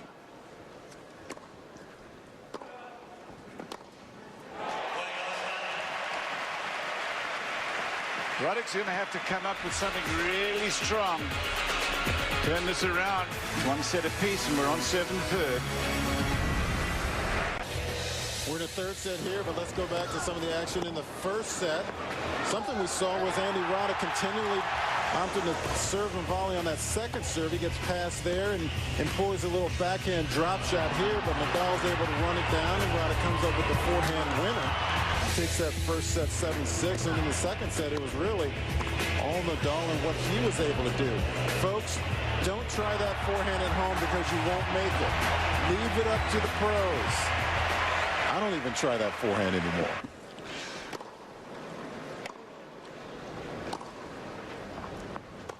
You know, the winners in this match, 21 winners off that forehand side from Nadal. Only 5 for Roddick, and that's one of the biggest statistics, I think, of this entire match. You know, what, 20 errors off that forehand side for Roddick? I mean, that is a big difference. And then Roddick, 53% first serve percentage, 8 aces, 6 double faults.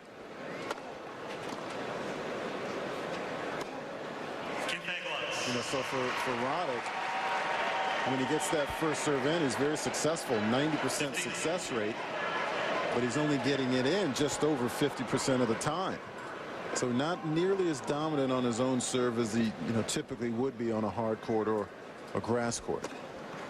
15 all, 1-2, 1 set all.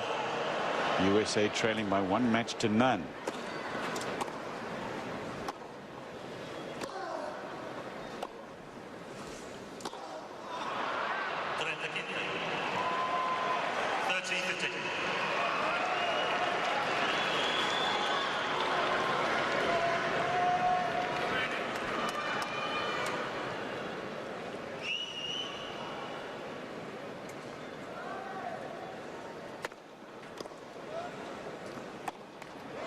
You know, you look at that little statistic we just showed on first serve percentages in. You think, well, oh, you know, Roddick's not serving good or Nadal's serving great. Well, Nadal isn't bringing the heat like Roddick will on the serve.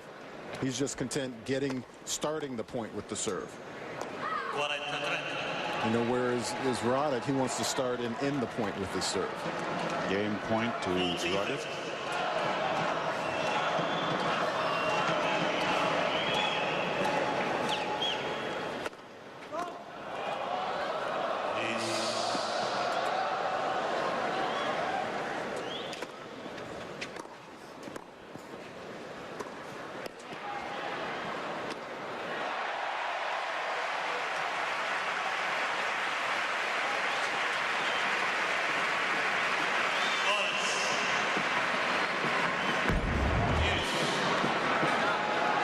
Doing a good job to stretch and get to that volley, but it's just sitting there for Nadal to hit the winner.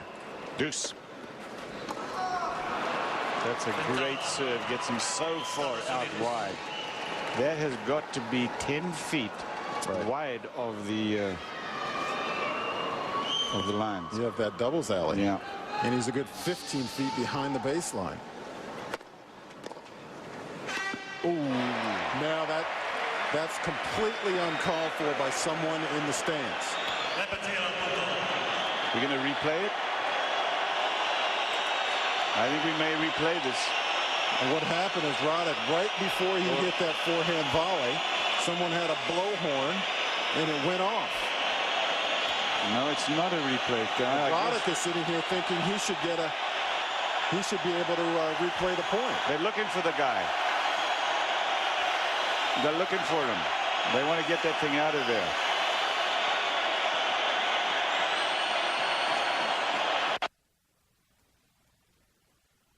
Leave a warning. Second offense would be a point penalty. And then a game penalty for the local team. And it looks to me like this Davis Cup captain for Spain wants to get that guy in that horn out of there so that he doesn't have this kind of sanction. I'm not sure.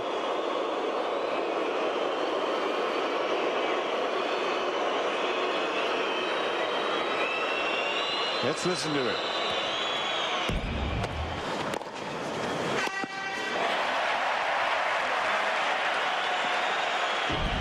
And that was Stefan Franzen, the Davis Cup supervisor, and now Roddick, you know, he had a game point, and the crowd is still reacting because they feel like it should be deuce, but they're replaying this point.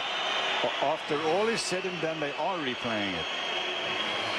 And hopefully that will teach whoever in the crowd did it not to do it again. I think the crowd are ready to grab that thing from him. And Roddick is just walking away. And he's not going to serve until things have quieted down. Nadal is trying to get the crowd quieted down, and so is Jordi Aresa, the captain of the Spanish team. Anyway, Roddick gets another shot at this one.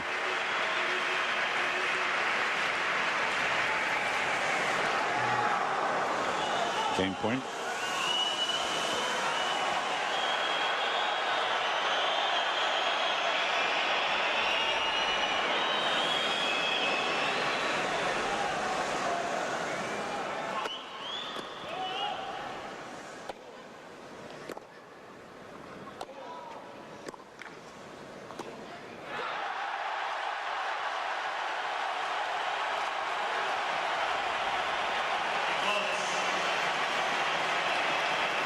Just repeat it for you. In the event that spectators or any individual spectators supporting a country behave in such a partisan manner, the play is unreasonably interrupted, or the players at the time unreasonably provoked or intimidated, the referee can or shall penalize.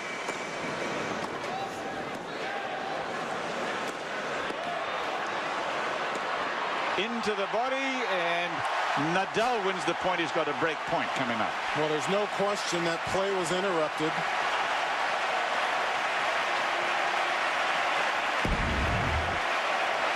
And here's another shot from Roddick. He gets into the net. Nice stab there, but nice play. A very legal play from Nadal, going right at the body of Roddick. And the pace of that shot is what handcuffed him.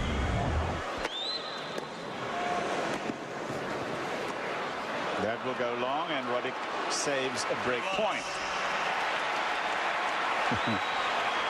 I don't think Roddick minds this. He does not mind this huge crowd. He's never played in front of more people live than this.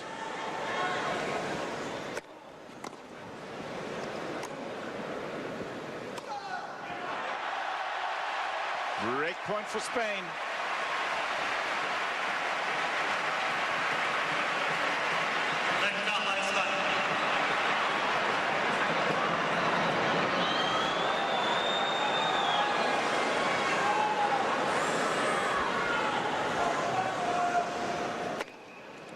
Ace.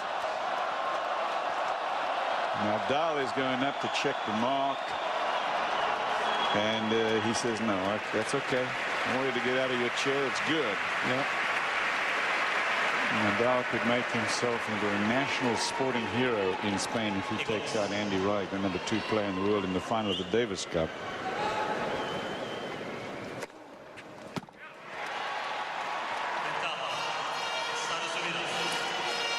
His 10th ace.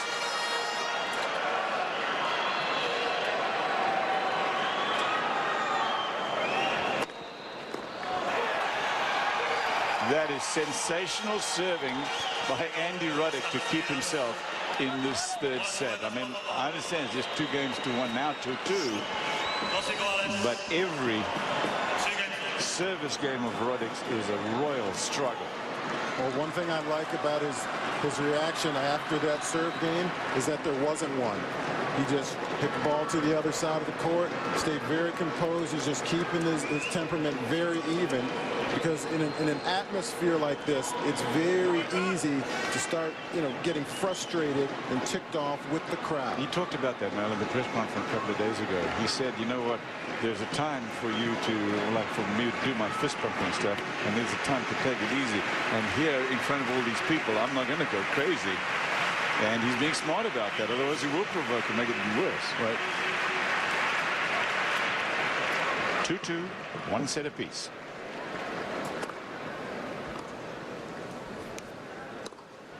Cliff, I remember back the last time I played Davis Cup. I remember too, Mel. Back in Brazil, and Jim Courier was my teammate, and I remember when we were sitting in the came over to us and said, just relax, don't be so riled up, because he didn't want to incite the crowd any more than they were.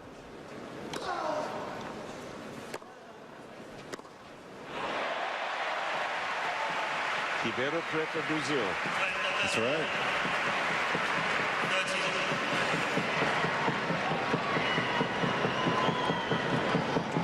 He took out that That kid from Brazil, what's his name, went on to win the... I don't know, some guy named Kiert who won the French Open a couple months later. And then another couple of times.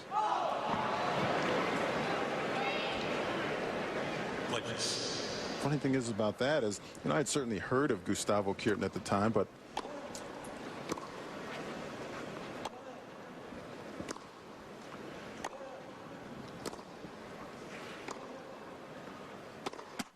at the time, I couldn't have picked him out of a three-man lineup. I just didn't know who he was. And a few months later, he's taken out, you know, former French Open champions on his way to the title.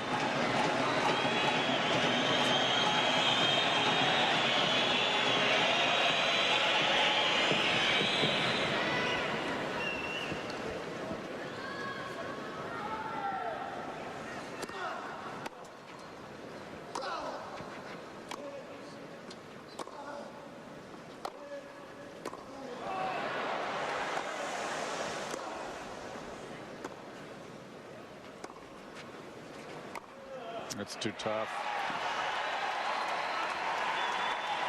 30 all. Roddick's keeping his cool. And look. You know, Roddick just hit that his little backhand slice to bring Nadal into the net. And then he lined it up perfectly. And that backhand winner there, that kind of reminds me of the backhand he missed on break point a few games ago.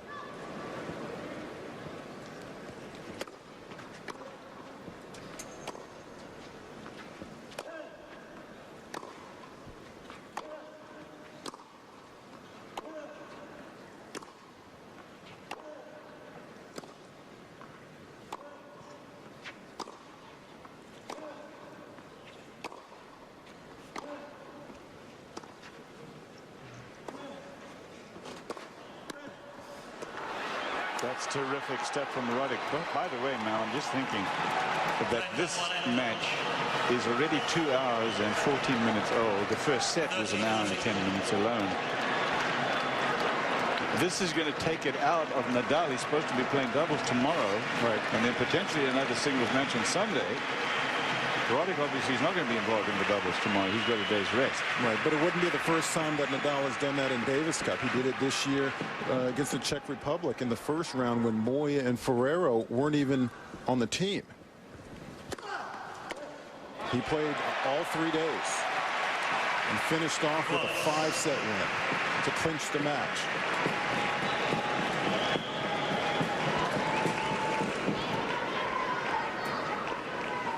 Missed opportunity there for Roddick. Couldn't get the return in the court. Deuce.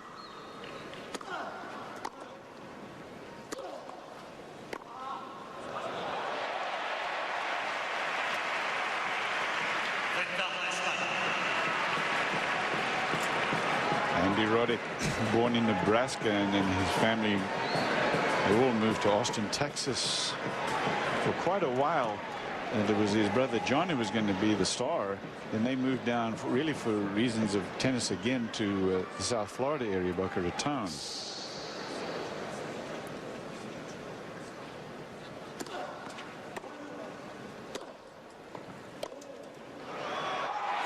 But Andy never lost his love of Texas, and he has moved up to Austin. Now he's playing #1 for the USA. He's the #2 player in the world. It's 3-2 Nadal.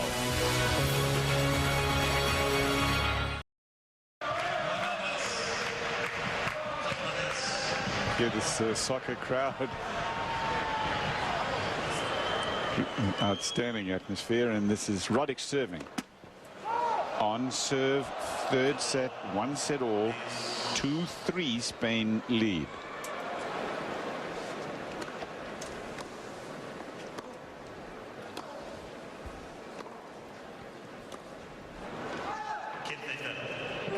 You know, we've talked about this crowd all day and how big it is. 27,200, the largest crowd ever to watch an official tennis match. We say official because, you know, remember back in the 70s, Bobby Riggs and Billie Jean King played. Oh, it was over 40,000 for that one. It was in the Astrodome. 11 aces for Roddick now.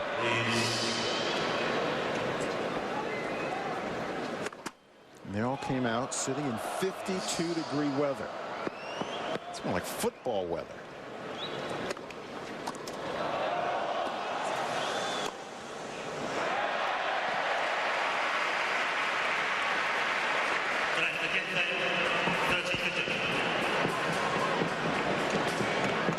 And it's been raining all day, and that's the very reason why they opted for this covered portion of the stadium. So regardless of the weather, they could play.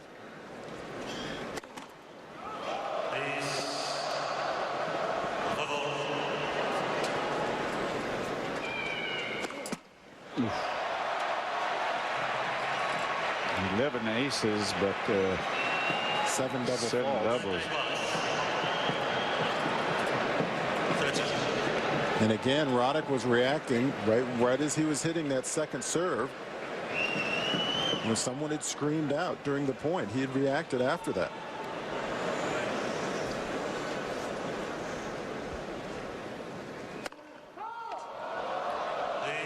No service breaks in the third set yet.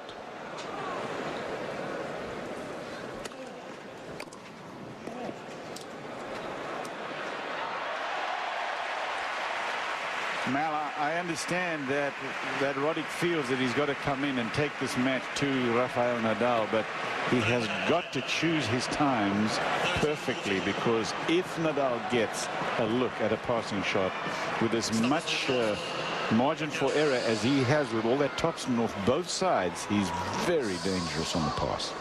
Break point. And what Nadal is doing so well is he's putting that return at the feet of Roddick, setting it up for the next shot that he hits the winner on. Oh, and how big of a miss was that from Nadal? He's broken 4 times today compared to Roddick, who's only broken twice. But a second serve return, and he doesn't put it in the court.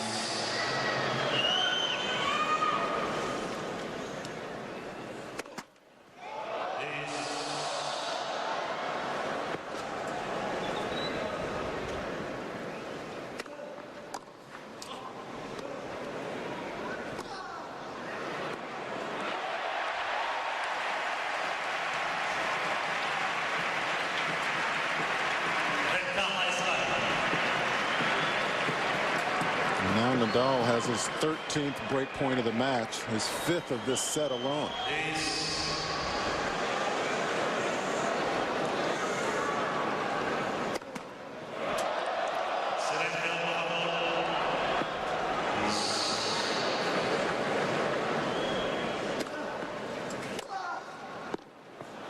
Oh, that's a little bit lucky, I think, on that volley from Roddick. Got to get out of the way of it. Slight mishit, drop volley, clean winner. Nadal couldn't get to it. Deuce. But again, that's exactly what Nadal wants to do. He's not trying to hit a winner on that shot. He's just trying to put tremendous topspin on it to get it. He ideally would like to get it at the feet of Roddick, where he has to hit a half volley.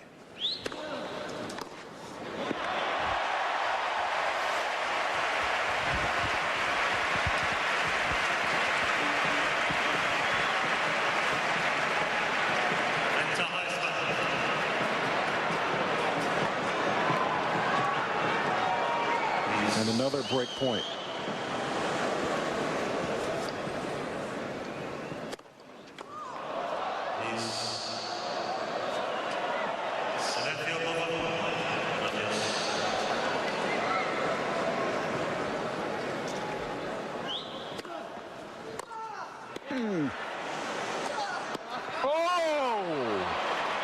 Extraordinary shot there by Andy Roddick. Nadal would love to have that one again. Marty Fish is happy with it, and Carlos Moya says that's okay.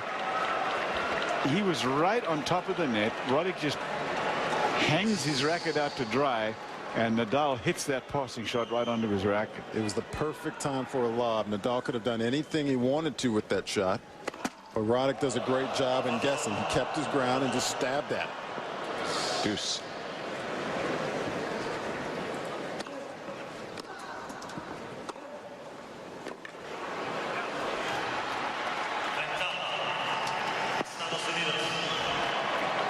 Right now, I think it's, in games like this, saving break point after break point. We're seeing what kind of champion Andy Roddick is right now.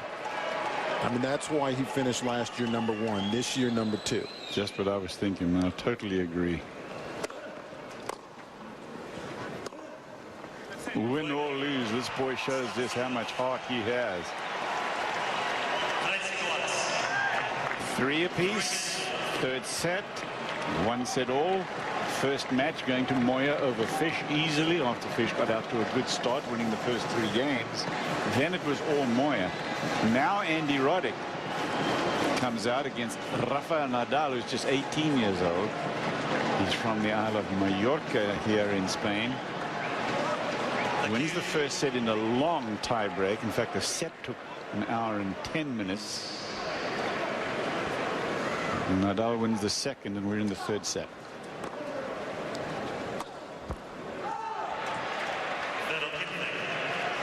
Now we have an opportunity to see how Nadal is going to react after losing that last game. Everyone here pretty much feels like he should be leading 4-2 right now with those break chances he had, and it was just better tennis from Roddick.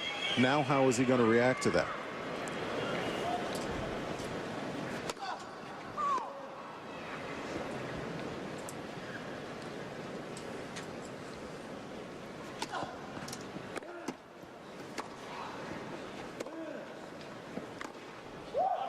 Putting a little pressure on Nadal. That's a nice deep approach shot.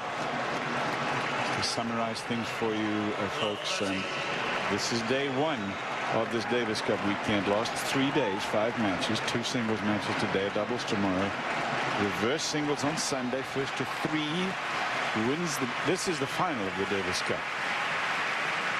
So who wins this weekend is the champion nation for this year.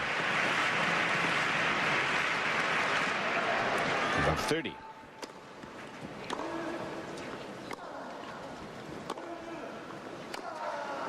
Here he comes.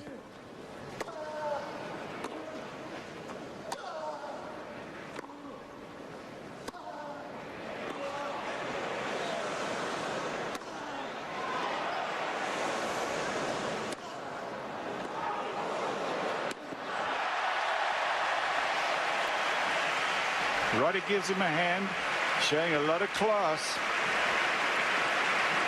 Cliff in the middle of that point, and you know, a great point both ways. I said here he comes because Roddick had a backhand.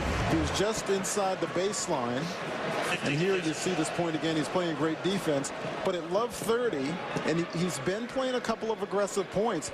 I thought for sure he'd take that backhand and get in, but instead Nadal gets back into the point and puts away the volley.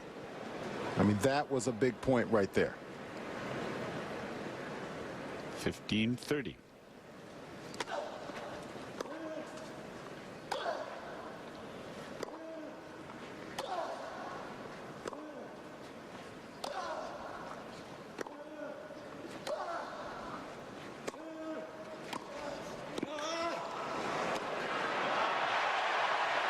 That is good. 30-all. Called in by that lines person, and Roddick is going over and taking a long look. And wants the chair umpire Mike Morrissey to come down and take a look at it. And he does. It's good. Confirming it's in. Not what Roddick wants to see, but apparently he's going to accept it, and or not. You know, sometimes you see a mark, you see exactly where it hit. It looks like most of the ball is out, but you know in your head that a fraction of it might be in, and you're just hoping the chair umpire comes down, looks at it, and calls it out. 30-all.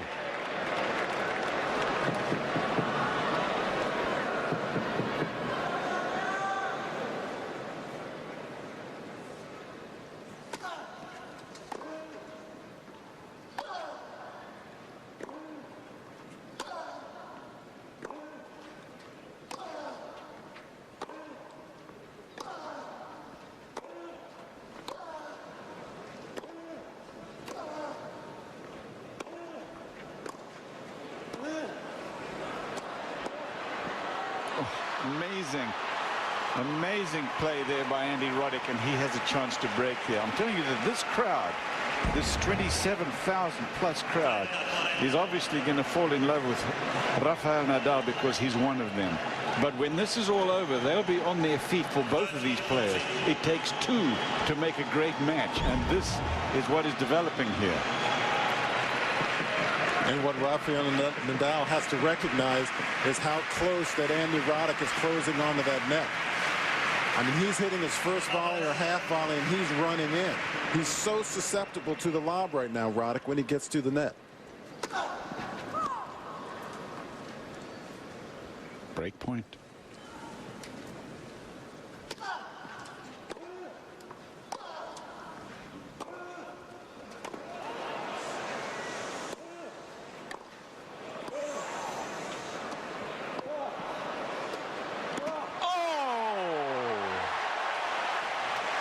He could. Oh, Mel, if he had been just another 6 inches closer to the net, he would have made that one. You know, a great job from Nadal to get back in this point, and he just doesn't hit the strings. You know, that ball set up for Roddick, and Roddick almost overran it. Here's his backhand volley, and he starts running to the open court, and he overruns the ball.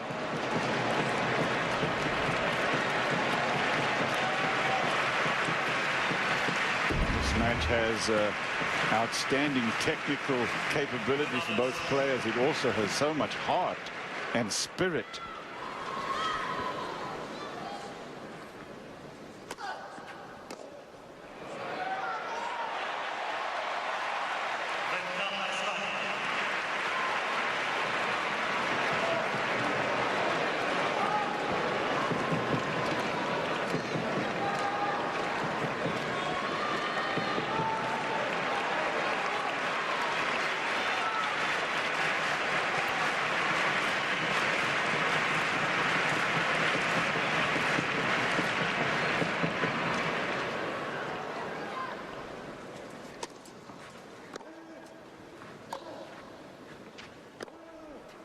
Got it.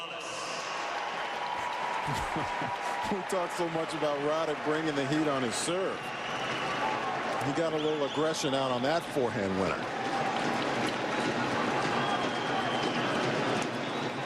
The 7th forehand winner of the match.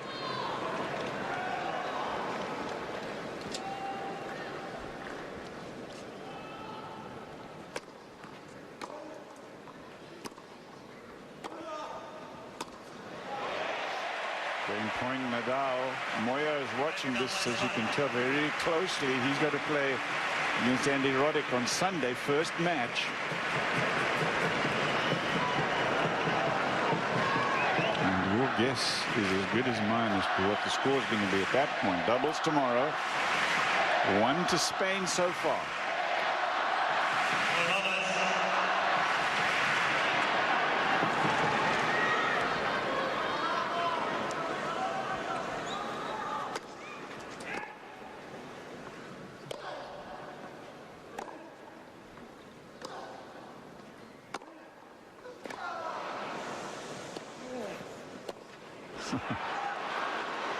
Roddick is throwing so much variety at Nadal.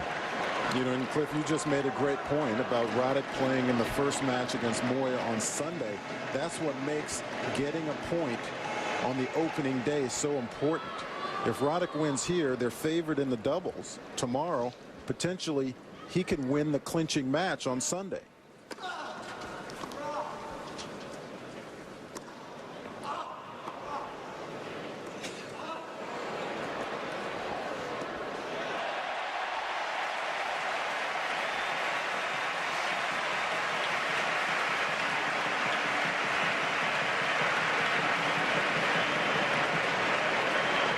Because, you know, thinking about it, you know, there are a lot of possibilities of what could happen as you take another look at Roddick using his speed running down that drop shot.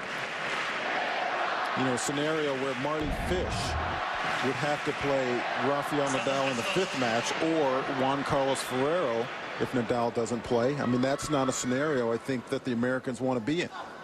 They don't want to be facing that.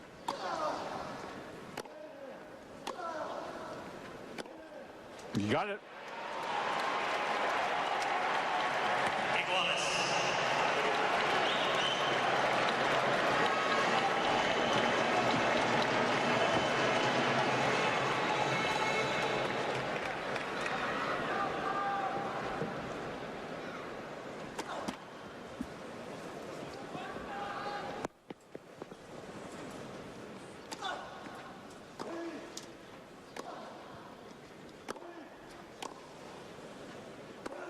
Ooh. You know, really just in the last 4 points or so, we've seen Roddick start really ripping that forehand. You know, sometimes throughout the course of a match, you lose your rhythm on a certain shot, and he's had a lot of unforced errors on the forehand side. But then we've seen him hit 2 just screamers up the line, clean winners, and he was going for it again. Sometimes you get a little bit more rhythm, You know, he has 28 unforced errors off that forehand side so far. But he looked like he found a little rhythm, so he was going for it again.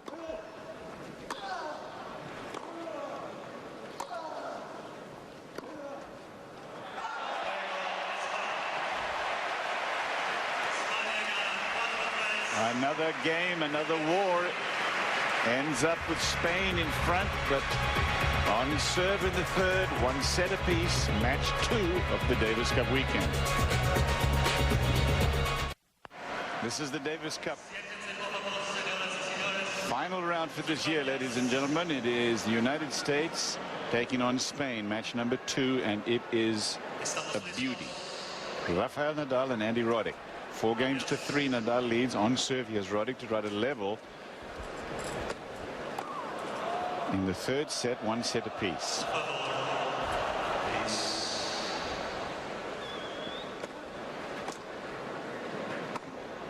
You know, I asked or posed or made the statement a couple of games ago, what we're seeing out of Roddick, that's what makes him the great champion he is. What we're seeing out of Rafael Nadal, I think that's what's going to make him a great champion.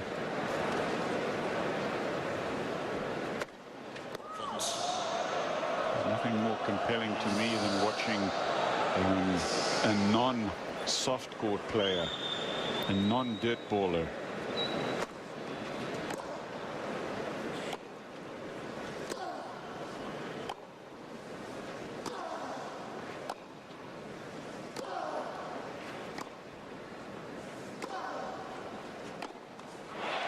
Tried to beat a clay quarter on a clay court. Remember the huge matches that Becker had. He never won a clay court tournament because he tried with all his heart. Right. Pete Sampras won a couple, but not many. Right. But I think back to the last time the U.S. won the Davis Cup in Moscow, Russia in '95. Pete Sampras beating Chesnikov on clay in the opening day. And then Kafelnikov.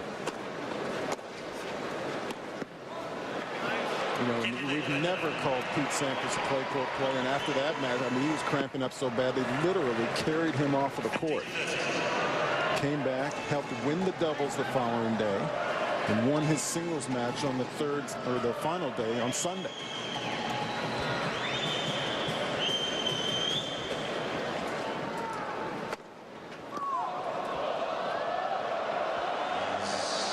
There's a big second serve here at 15:30.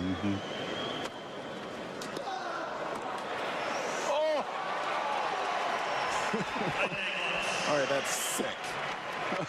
Time and time again, he is just digging up. I'm looking at him. He's shaking his head. I mean, he's coming up. And there's one thing if you make a stab at a shot. And this is a great return right here from Nadal. I mean, that hits the end of his racket. It got as much frame as it did string.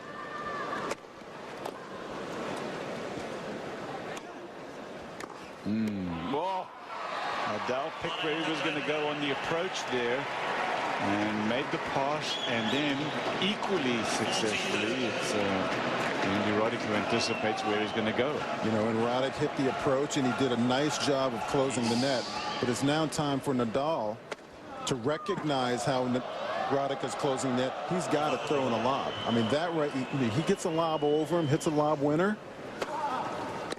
I mean, that is going to make Roddick think twice about closing the net so much.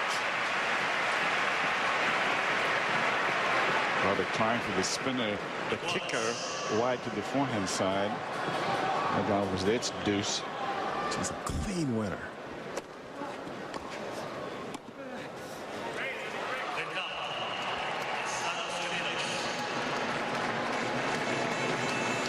Look at Carlos Moya, who won in the opening match against Marty Fish.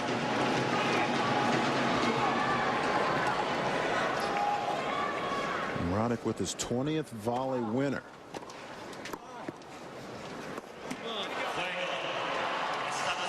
Another huge effort, but it pays off, and Andy Roddick is even in the third. He is the youngest of 3 brothers. I mentioned earlier, born in Omaha, Nebraska, moved to Austin, Texas, and then he was about 4 when they moved again, this time to Boca Raton.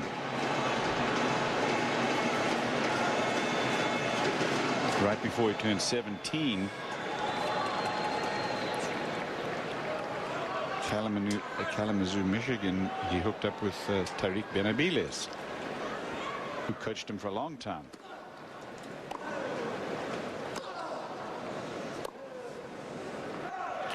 The Frenchman who lives down there in the Boca Raton area. Coached him all the way up till right after the French Open 2003. Right, then Andy Roddick took over. Andy Roddick, Brad Gilbert. And that's when, as great of a job as Tariq Benavides did, it's Brad Gilbert, after hooking up with him, that he just went on a tear.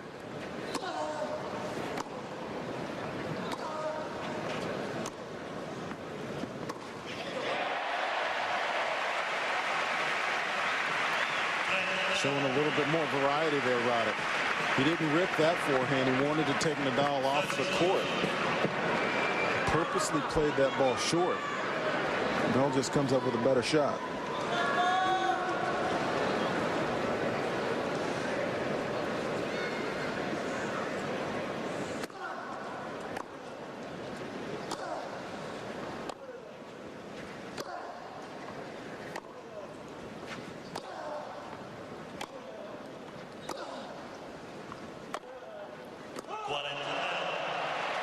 Again, if you watch the rallies, the ground strokes from Nadal are relatively short. He's got, takes very little risk, and he challenges you to make a good enough approach shot to get in that can win the point, and that's very hard to do. Now, Roddick has worked it very well in this match so far. Game points to Spain.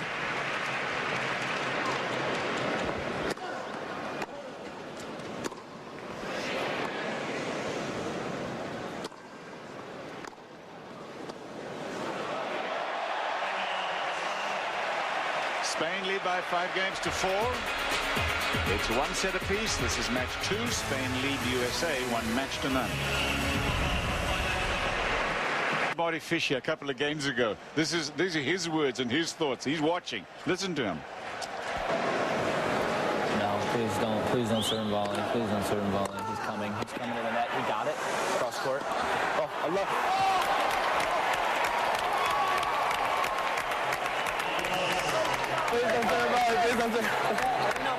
Every time he serves.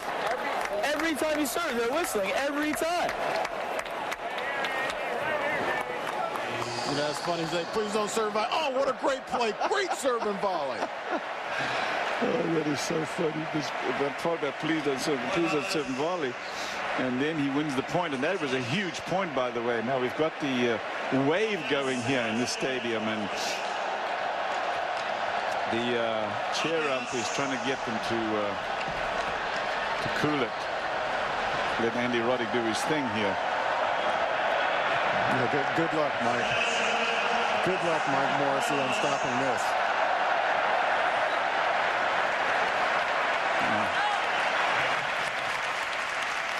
Spanish captain's trying to settle him down also. Third set, 4-5. 1 set apiece. Fish going down to Moya, so Spain leads 1 match to none. And remember, in Roddick's last serve game, he saved 3 break points.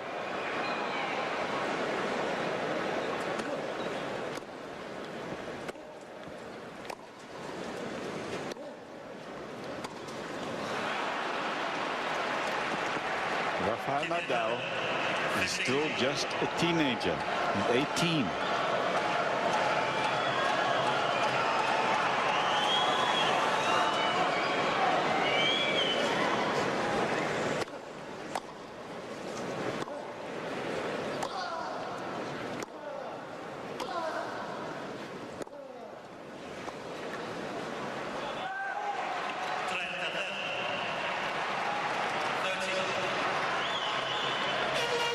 Roddick putting a little more heat on that cross-court backhand.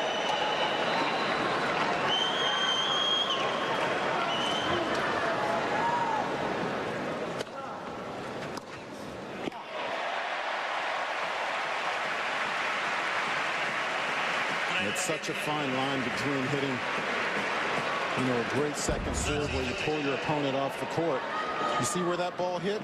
Not close enough to that sideline. Some of these second serve returns we've seen Nadal outside of the doubles alley. Well, that one, he wasn't even outside of the singles alley. So, again, Roddick just missing his spot a little bit. Nadal taking advantage of it.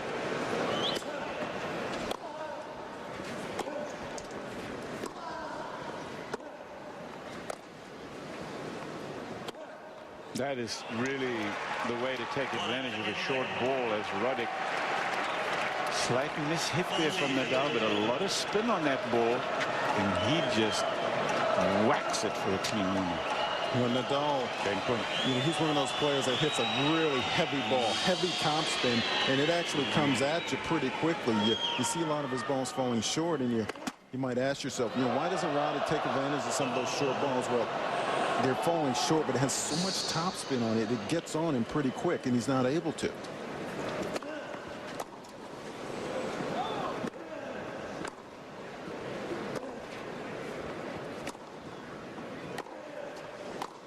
Oh, boy, that is really spectacular shot there from Rafael Nadal, because Andy Roddick doesn't hit the forehand any harder than that, and he just clips that one for a clean win into the open court. Another look, watch. Well, Roddick is going for the clean winner right here, and you see him, he doesn't even really react. He takes one step towards the open court and realizes, nah, take it. You're going to have that point. I still have a game point here.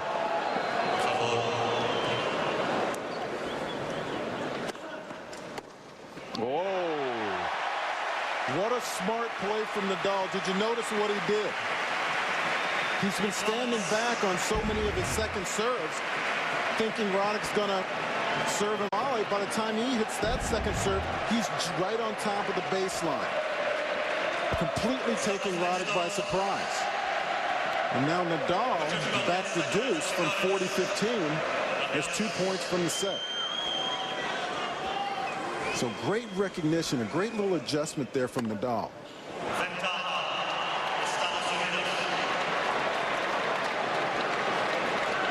It's 12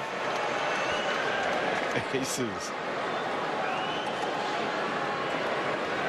And the game point. 139 miles an hour.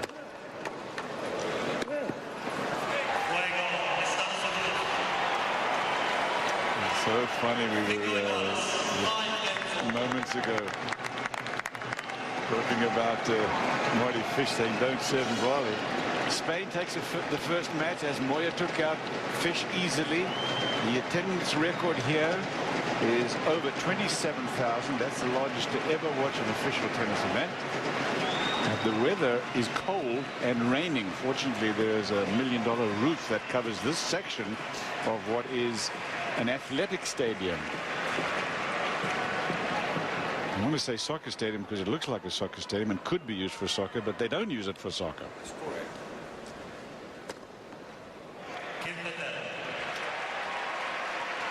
Ace number 3 for Nadal. I mean, that's how Nadal, not because he's going to get his opponent with pace, but he'll just wrong foot him like that. I mean, that serve 104 miles an hour.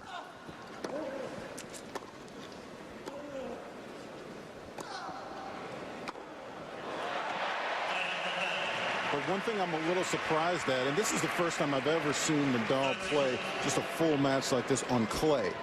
I'm a little surprised that he's not more effective, as most left-handed players are, swinging the serve out wide on the ad court. And that's a very effective play, especially with players that have two-handed backhands like Roddick.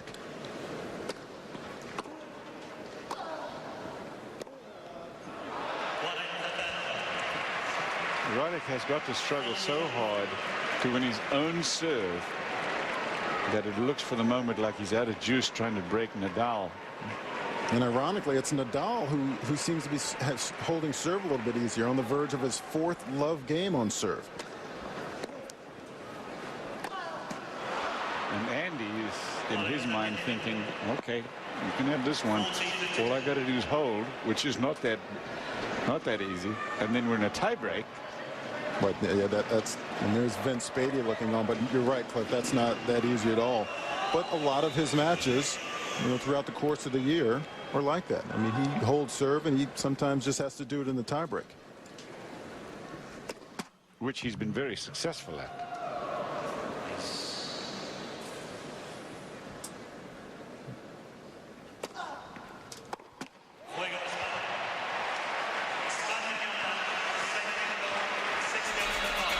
Warriors go to the sideline with Spain up 6-5 on serve in the third.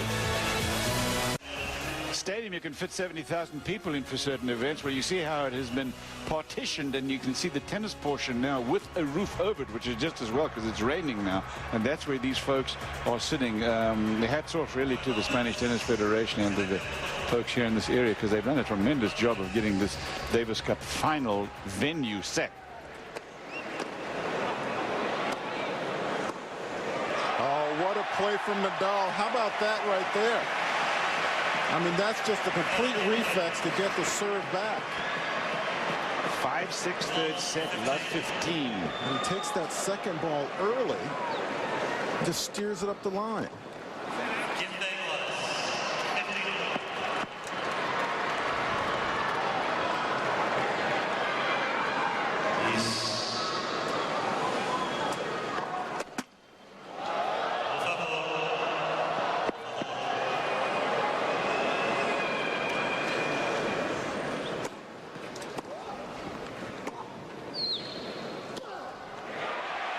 Got a bad bounce before hitting the two-hander. And it just set it up for Nadal. Yeah, there are some amazing statistics in this match for Rafael Nadal. This is his 60th winner in this match, only 30 unforced errors.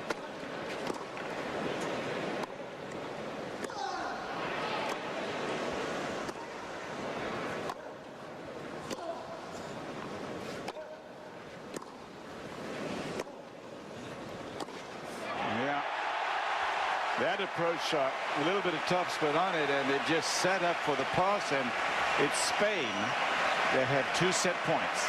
At 15:30, Roddick's thinking, I have to approach on this shot, but it's a low ball, so I got to make sure I make it. I got to get this over the net. That's where the topspin came in. He couldn't really put a lot of pace on that ball, but it just set up for Nadal, and he took advantage.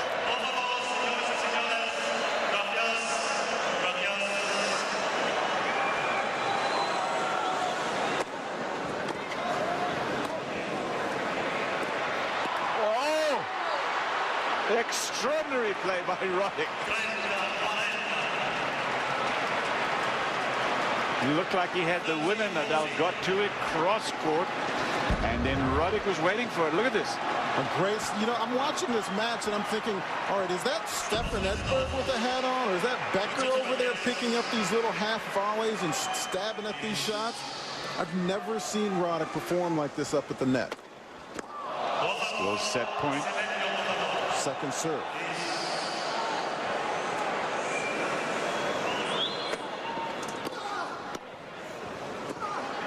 Oh. Serve and volley, second serve, slow court. Set point down. Davis Cup final. Well, Nadal's not really listening to me. Roddick was literally 12 inches from the net. He has got to, at some point, throw in the lob.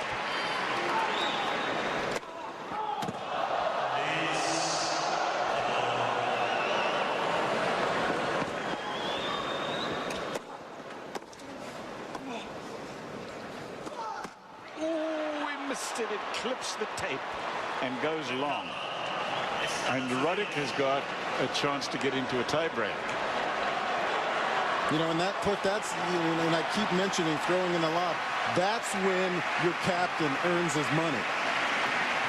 This match is almost 3 hours old, and we haven't seen a single offensive lob from Nadal. Your captain's got to tell you.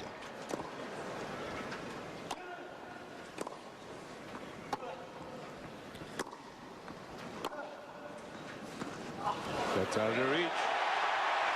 Amazing. Under this pressure situation, to have the nerve to hit your 5th drop shot winner. 5 clean winners off that drop shot today.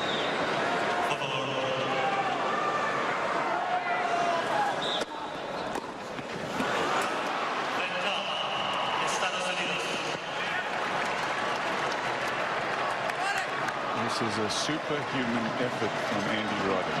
Win or lose, I'm telling you.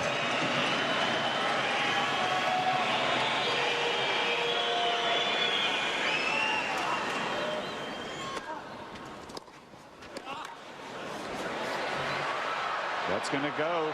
And Roddick has leveled this set at 5 apiece.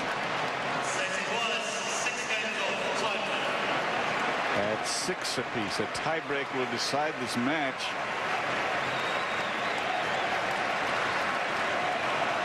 The set, excuse me. I'm getting so excited by this whole thing. Break points won in this set. Nadal has had 8 break points and has not broken. 8. And Roddick has had 3. He too is not broken serve.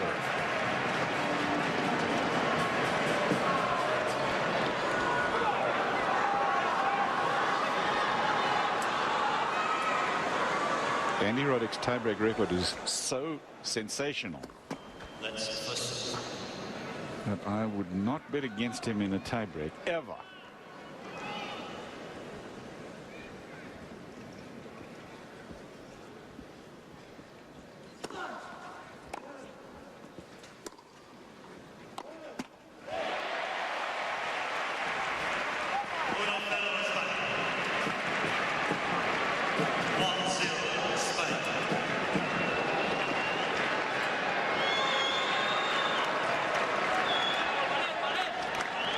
Point there, Rafael Nadal had to come into the net because the ball was so short, but he's only been in 8 times in this set.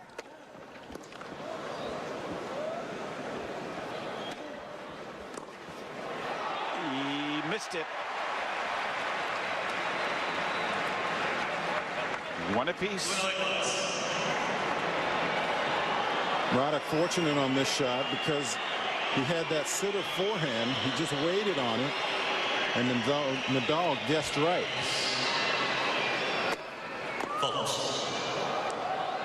And right now, this match just 3 hours old. We're still in the 3rd set. Oh. The volley could not have been deeper. The problem with deep volleys on a court like this is it gives your opponent a chance to hit another one. Here's a look. Look at Nadal. Slides into that ball right there, sets his feet, just flicks that wrist right through the ball. Now he has a mini break. 18 times Nadal has passed Andy Roddick when he's up at the net. You know, to give Roddick credit because he has stayed committed to his game plan, and obviously part of that plan was to make his way in and take it to Nadal. So many times a player gets continually passed, they back off of their game plan, but that has been very successful for him today.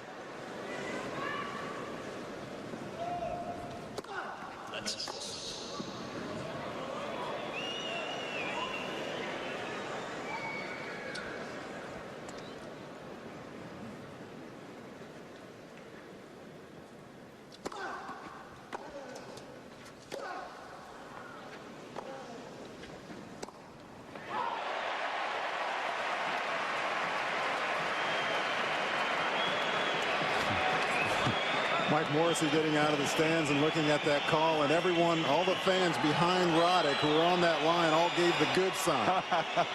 They're like, oh, it was good, it was good.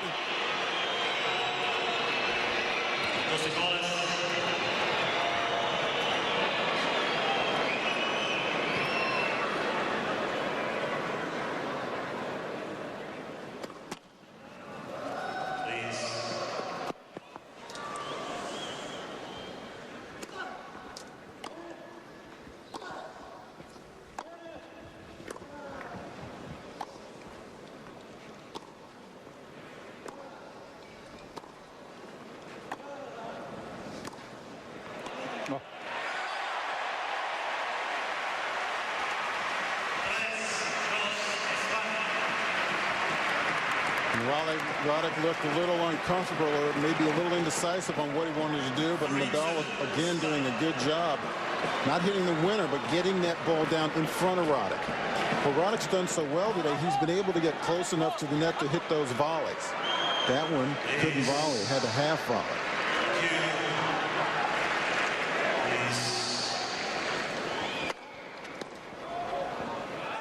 Over 3 hours of play, and I'll tell you, I think Roddick is feeling tired and he's having to dig really deep. 3-3. Players change ends after 6 points.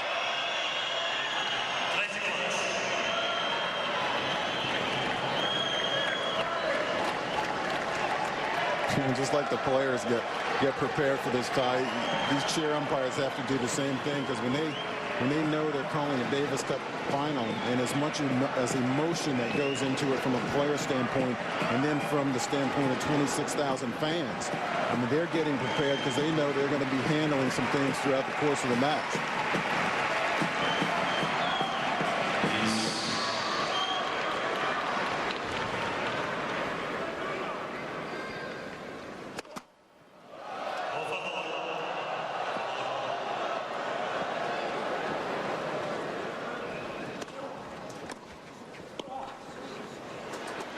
Yeah.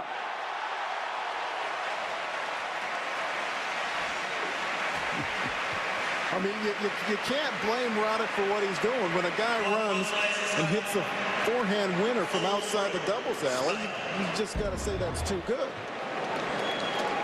On the dead run, where he finishes up. Remember, Nadal in the first set tiebreak had a 5-2 lead. Serving at 5-2, excuse me, serving at 5-4. And now here he is with another mini break, 4-3.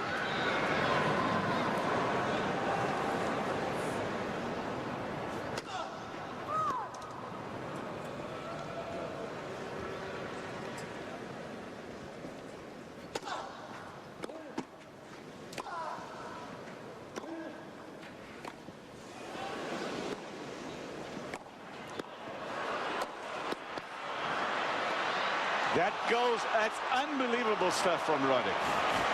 He stays right there at the net. This is not supposed to be the greatest volleyer in tennis, folks, this Andy Roddick. He has come a long way, baby. Well, what he is doing up at the net right now is great. I mean, I don't think we'll ever say he's the greatest volleyer as a guy like Edberg, but he's doing up at the net right now as good a job as anyone in the world can do.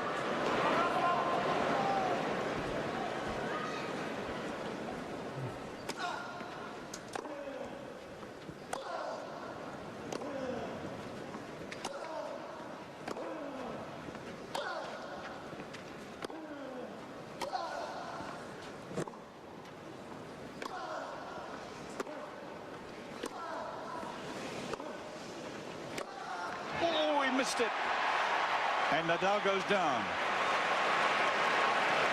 Point USA.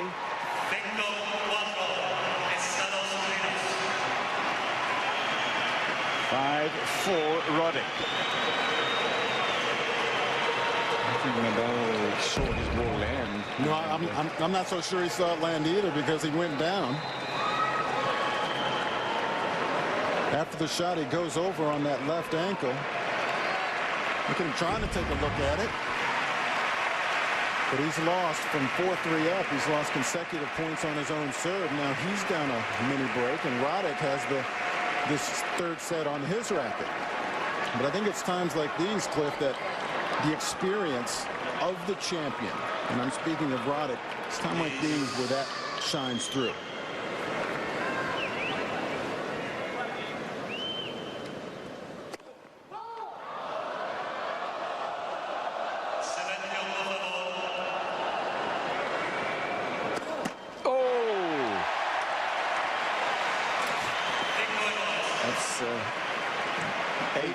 Eight double faults for him, and it couldn't have come at a worse time. They should give Patrick a few more gray hairs. Oh, man.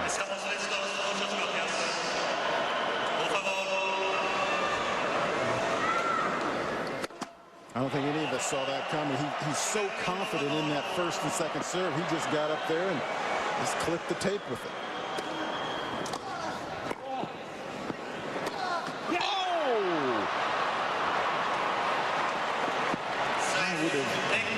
Bet my card if that forehand passing shot. He had time for it, and I thought he would. And he nets it, and this gives the USA a set point. I think Nadal had the forehand he wanted, and I do too. I give Roddick credit because it's not easy to serve and volley on a second serve just after you've double faulted, but that's exactly what he did. Set point.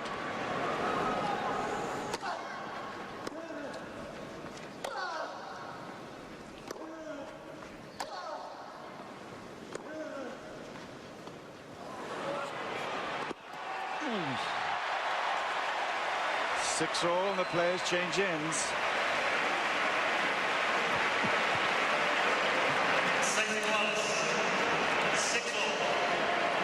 Three hours and 8 minutes of torturous play. You see how far Roddick is behind the baseline. And just catches the top of the net. An inch away from a 2-set-to-1 lead.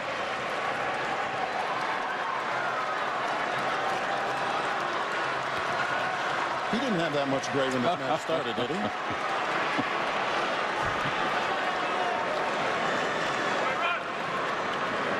So from Nadal having a mini breakup, losing both serve points, Roddick loses both of his. And Nadal serving a 6-all.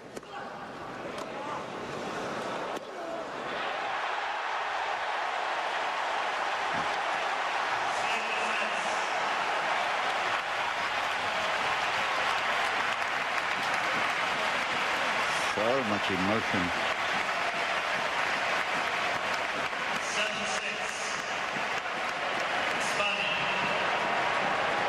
7-6. Set point Spain.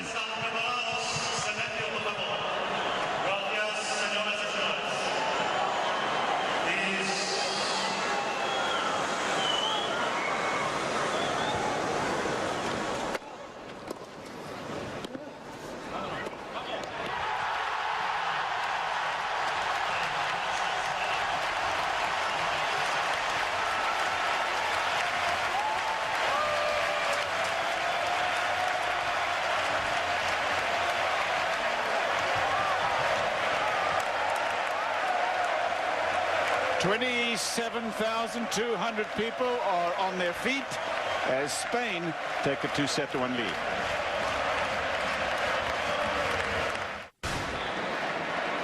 Watching Andy Roddick, the #2 player in the world, the top player for the USA, as he takes on Rafael Nadal, just 18 years old, from Spain, playing #2 for Spain.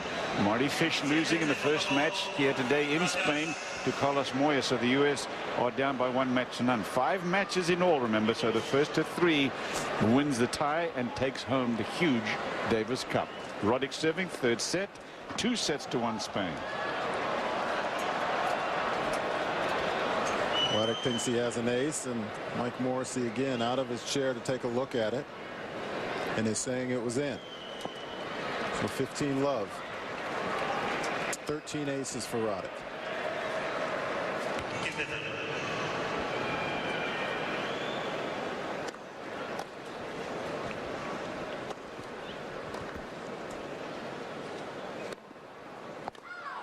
Oh, that was I'm not positive, but from our vantage point, that was a bad call. Yeah.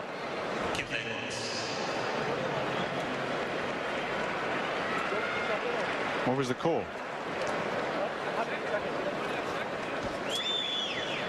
I'm not sure what the call is. Mike Morrissey getting out of the chair on consecutive points now. Well, from our vantage point, I guess you're incorrect. I guess he was wrong. Confirmed. 15 all.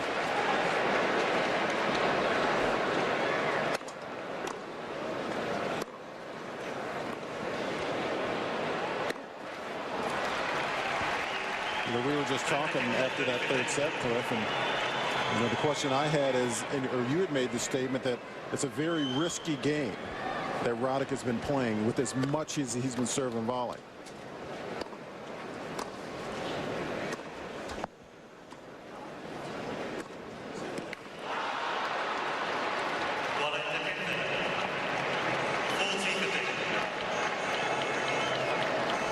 Nice little flick passing shot off the backhand side there from Roddick. Now 40-15, but we were saying it was a risky game that he's playing as much as he's coming in. And is he going to keep that style up throughout the rest of this match, or will he get a little bit more conservative?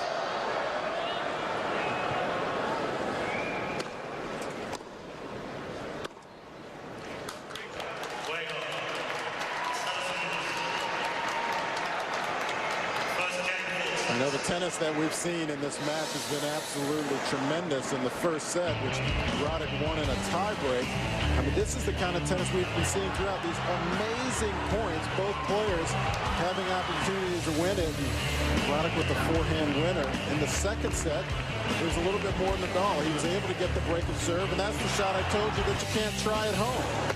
And then in the third set,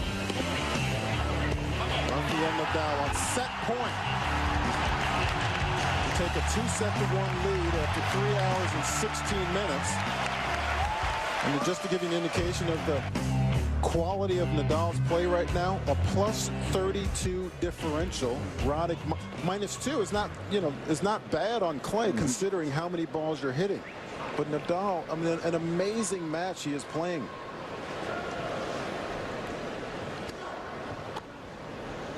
Second game of the third set.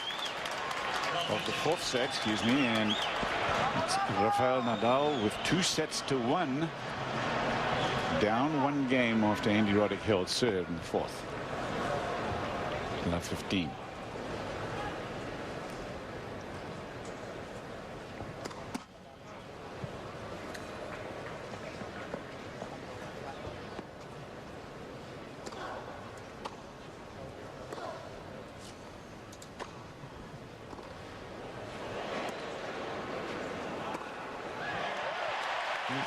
He has this uncanny ability to line up his passing shots, and so many of them, especially on the break points for Roddick, it seems like Roddick is making these great stabs at him, right on top of the net. But I'll give Nadal credit. Time and time again, he is putting the ball in the court, and he's making Roddick hit the shot, hit the volley. 52, yeah, that's a pretty good stat. That's pretty good tennis.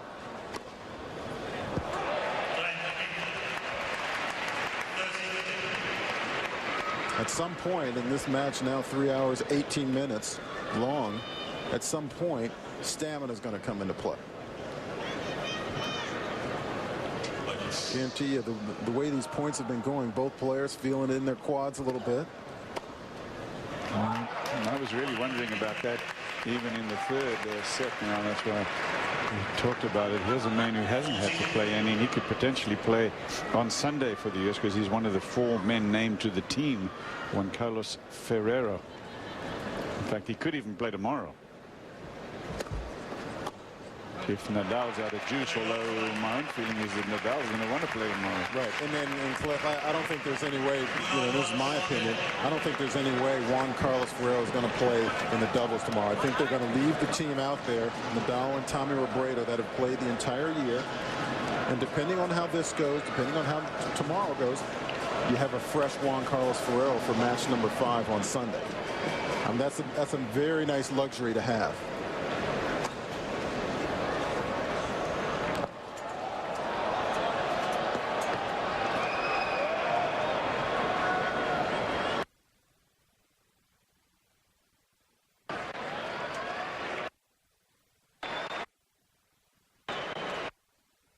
Serve.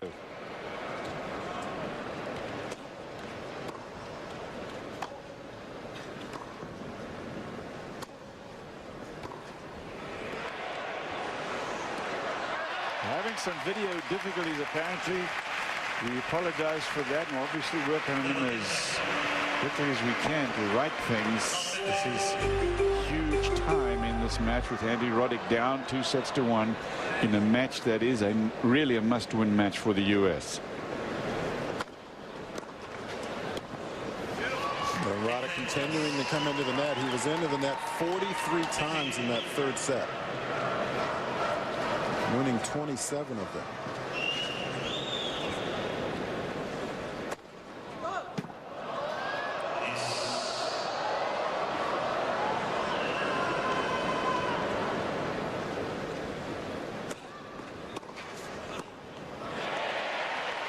See, that looks tired to me. I agree. But then he looked tired to me throughout the third set with shots like that, Mal, and he still comes back, gets to the tiebreak, and is within 1 point of winning it. Right. He hasn't done anything. I mean, he hasn't let balls go, you know, like an indication of maybe he's conserving a little energy.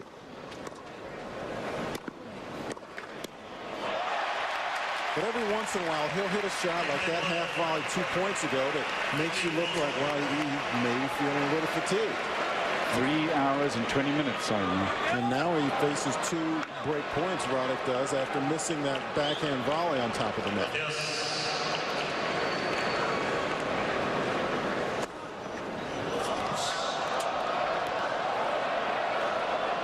Called wide. Mike Morrissey confirming he doesn't need to get out of the chair. He could see it easily.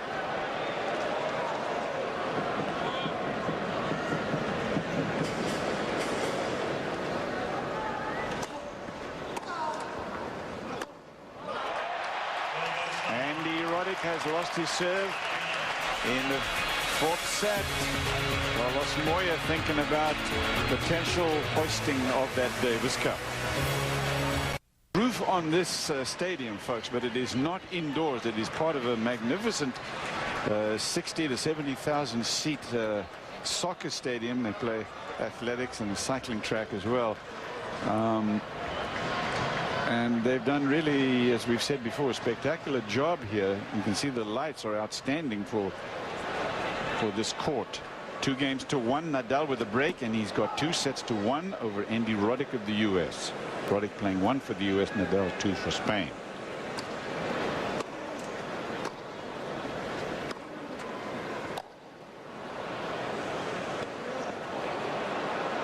Nice job from Nadal right there. He shanks that ball. And Roddick really has 2 options. He could move forward and try to take it before it gets too high. He opts to move back. See how far he is behind the baseline? He can't do a whole lot with it.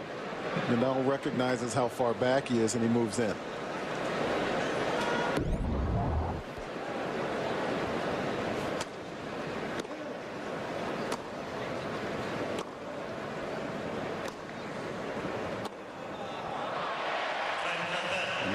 Great Spanish left-handed clay court player now who won U.S. Open 1 year over Jimmy Connors. Go ahead, just say it. Manolo Orantes. Yeah, you give me that look because I didn't come up with that statistic as quickly as I usually do earlier. Don't tee it up for me and give me that look.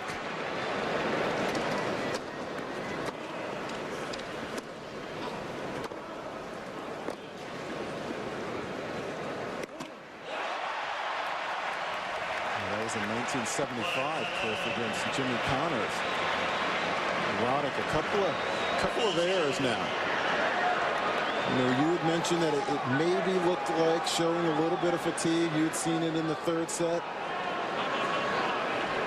But a big miss right there. I mean, he can't afford to miss, really lose any points anymore, because he's already down a break of serve. Honestly, man, it looked to me like it started the second set because he looked like he wanted to get the points over. The first set lasted for an hour and 11 minutes. I mean, it was long and hard, and it was emotional. You know, and sometimes, and granted, Cliff, I do think it was Roddick's game plan, you know, the serve and volley like we've seen it. But sometimes that's even an indication of a guy who's feeling it in his lower back, feeling it in his quads, because he wants to finish the points a little quicker.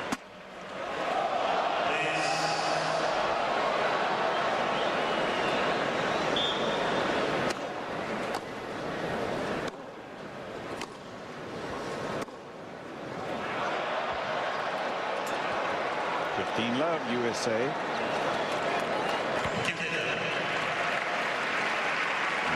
Fish going down to Carlos Moya in the first match. That was a straight set match, nowhere near the same quality of match I'm watching here.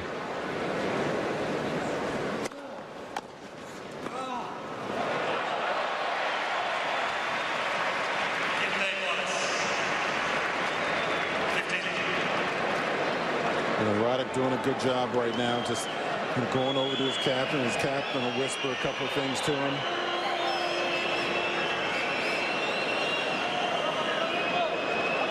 Just taking a little bit more time, because this is where things can just start rolling on you and rolling in the wrong direction.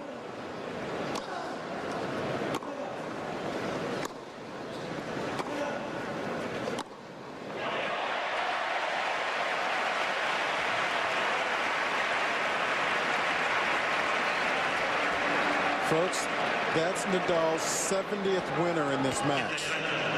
7-0.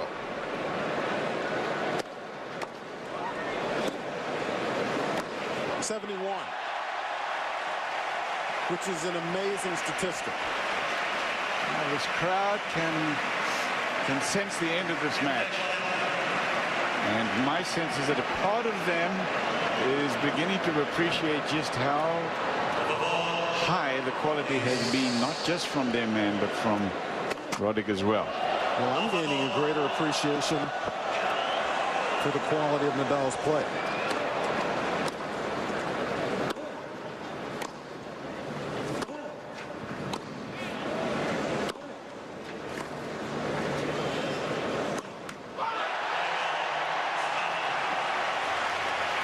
Two incredibly close tie breaks.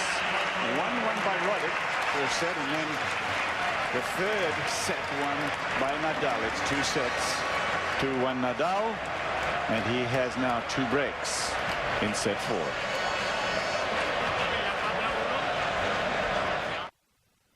Four games to 1, Rafael Nadal, 2 breaks. He will serve in the 4th set. He's got a 2-set-to-1 lead. The Davis Cup is what's at stake, and the Bryan brothers will be in action in what is going to be a must-win situation for the U.S.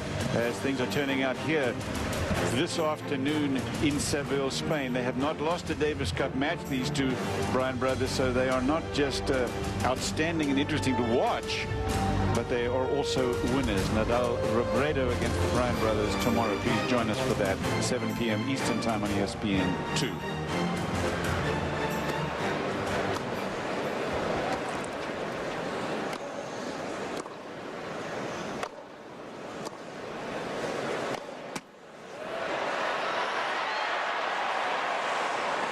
And Cliff, barring a collapse here from Nadal, just 2 games from the match, Bob and Mike Bryan will find themselves in a position they've never been in, having to go into a doubles match in a Davis Cup tie, playing to keep their team in the tie. And each time they've played, it's either been 1-1 after the first day, or the team has been leading 2-0 and they can clinch. They've never gone into a tie 0-2.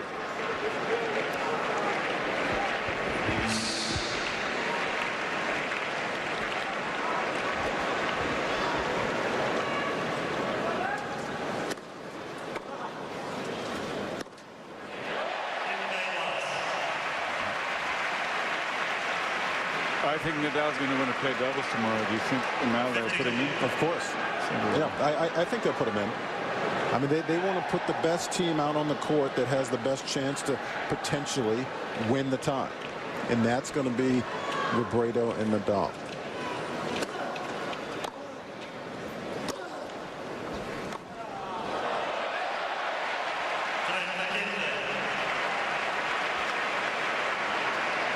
That's just looking like tired legs right there, Cliff. Yep. You called it right after the 3rd set.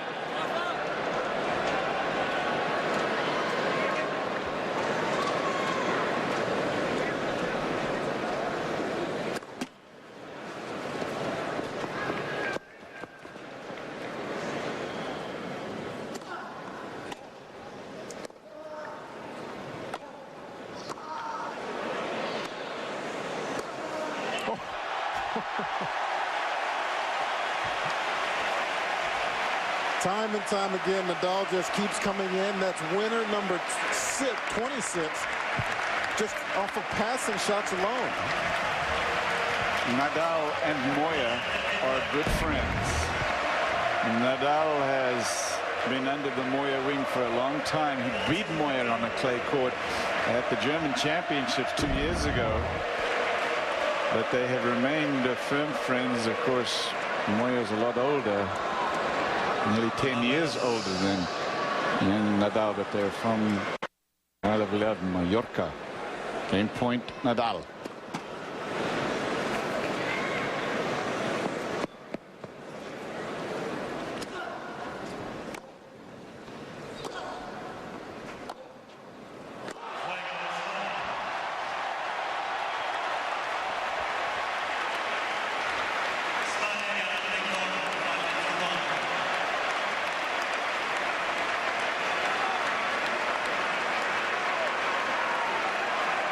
Largest crowd ever to watch an official tennis match, over 27,000. Andy Roddick on the brink of going down to Rafael Nadal.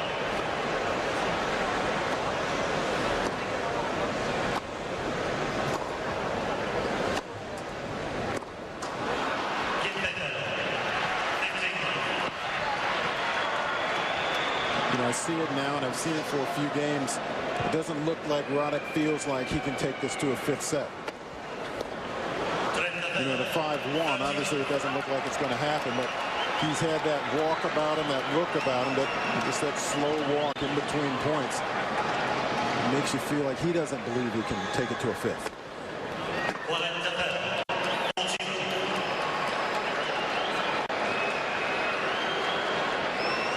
Only ever played once before these two, and that was at the US Open last year. Won easily by Roddick.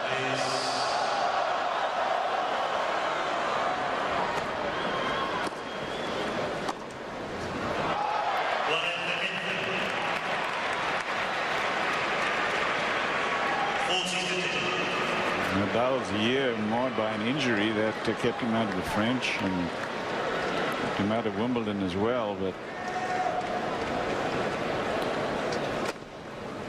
and I say that because I think you would have heard a lot more about him barring that injury, because he has been a player in world tennis ever since he stepped onto the stage 2 years ago. He's just 18 years old. He will serve for the match. Rafael Nadal, this 18-year-old from the Isle of Mallorca, played in an exhibition match with Moya, Becker and Cash a couple of years ago. They then realized that this was going to be a hugely terrific player. That is how things have turned out. He's serving for the match against the world's #2 player representing the United States.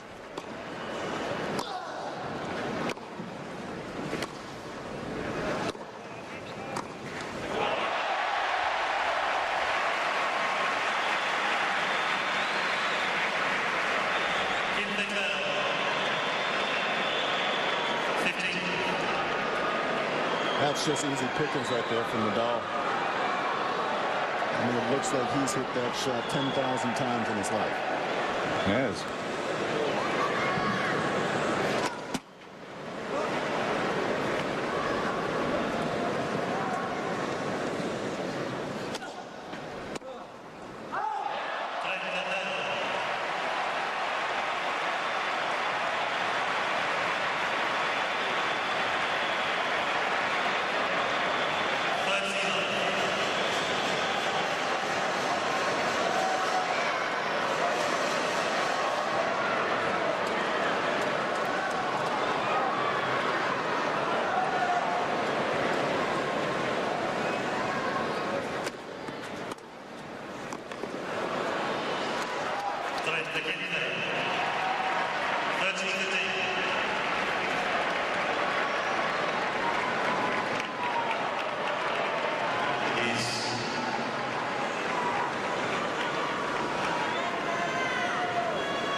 And now he has 2 match points.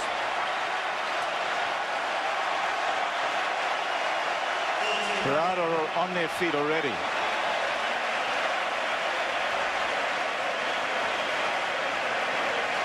Nadal took out Stepanek in the decider in the first match, first tie of this year.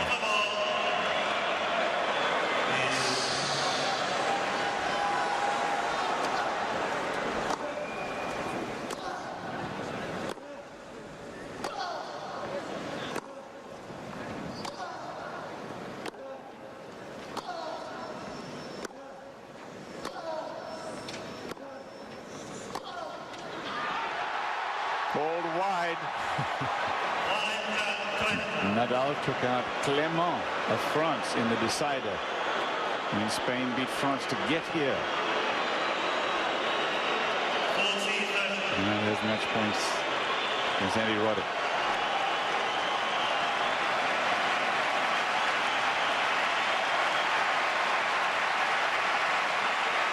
It just seems like for Nadal, the bigger the occasion, he continues to just rise to the occasion.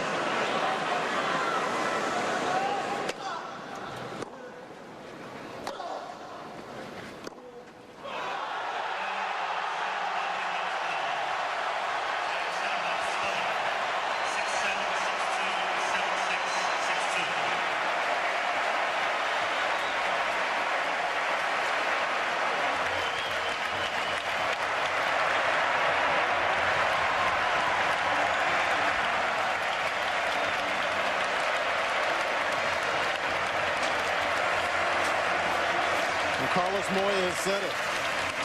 He says he feels like this countryman of his, Rafael Nadal, only 18 years old, will someday be #1 in the world. Some of the tennis we saw today, throughout pretty much all of today from him, is maybe a good indication.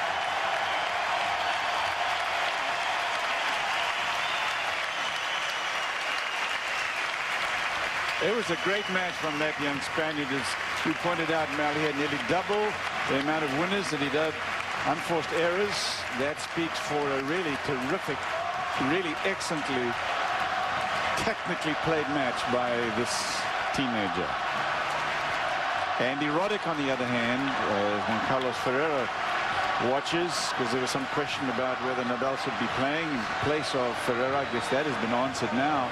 Andy Roddick was all heart, and I think technically also. We saw a seriously good tennis match. P-Mac, our man, Patrick McEnroe, our compadre, courtside now. Thanks, Patrick. I have to say that was outstanding tennis. I know it didn't turn out like you wanted it to turn out, but you got to take your hat off to Nadal, right? Well, I'll tell you, I thought Andy played a hell of a match. He did everything, I think, well. It was probably one of the best clay court matches he's played. Nadal is awfully tough. The conditions were obviously very difficult. It got cold, and Andy started to feel some cramps coming on just really midway through the third set. And he tried to tough it out, played a great third set. Got a little bit unlucky to lose that, and then once we lost that, it was obviously real tough. Nadal's just a great player, and then uses the court so well. But I'm really proud of Andy and the way he competed, and in the way he played. He showed a lot of improvement.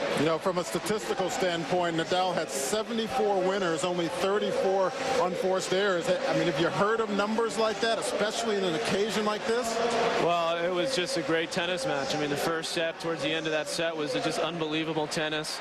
And I think Andy maybe lost the match early on in the second set when he just lost his focus for a couple of games and let Nadal get back into it.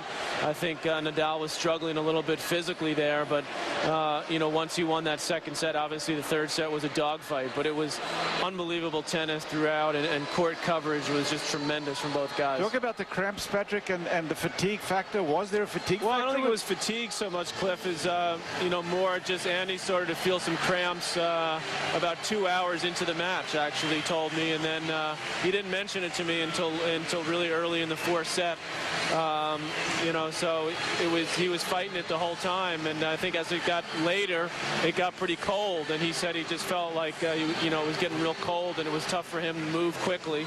And I think Nadal was having some trouble earlier in the match as well, but he seemed to be able to fight through it, and he's just a great player. I mean, he's going to be a serious factor, on clay for a long time. Patrick, thanks. Go get the troops ready for this match. It's not over yet. You got doubles tomorrow and then reverse singles on Sunday. Okay, thanks, guys. Thanks. Andy Roddick going down to this sensational teenager from Mallorca, Rafael Nadal, in 4 sets, 4 brilliant sets, 2 tie breaks. But when the story of this Davis Cup final is written, after day 1, it's Spain 2, USA 0.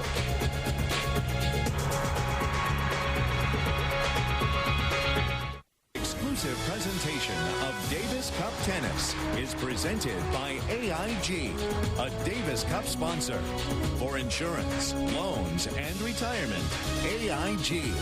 We know money. And in part by Andalusia, your best holiday destination and proud sponsor of the Davis Cup Final. And the city of Delray Beach, host to the Davis Cup quarterfinals. Marty Fish going down to Carlos Moya in match number 1, and then Andy Roddick losing in a surprise to teenager Rafael Nadal of Spain. So Spain lead the USA by 2-0 in this Davis Cup match. Our coverage of the 2004 Davis Cup final continues tomorrow at 7 o'clock Eastern Time on ESPN2. The Bryan brothers taking on Spain's Tommy Robredo and Rafael Nadal in the pivotal and important doubles match, especially for the USA. This has been a presentation of ESPN, worldwide leader in sports. For more, log on to ESPN.com. We are your Grand Slam network. Coming up next, Around the Horn, presented by Nissan. With Mal Washington, I'm Cliff Drysdale. So long from Seville, Spain, everybody. Fish losing to Moya, Roddick out to Nadal, and the USA are in trouble in this Davis Cup final. We'll see you tomorrow.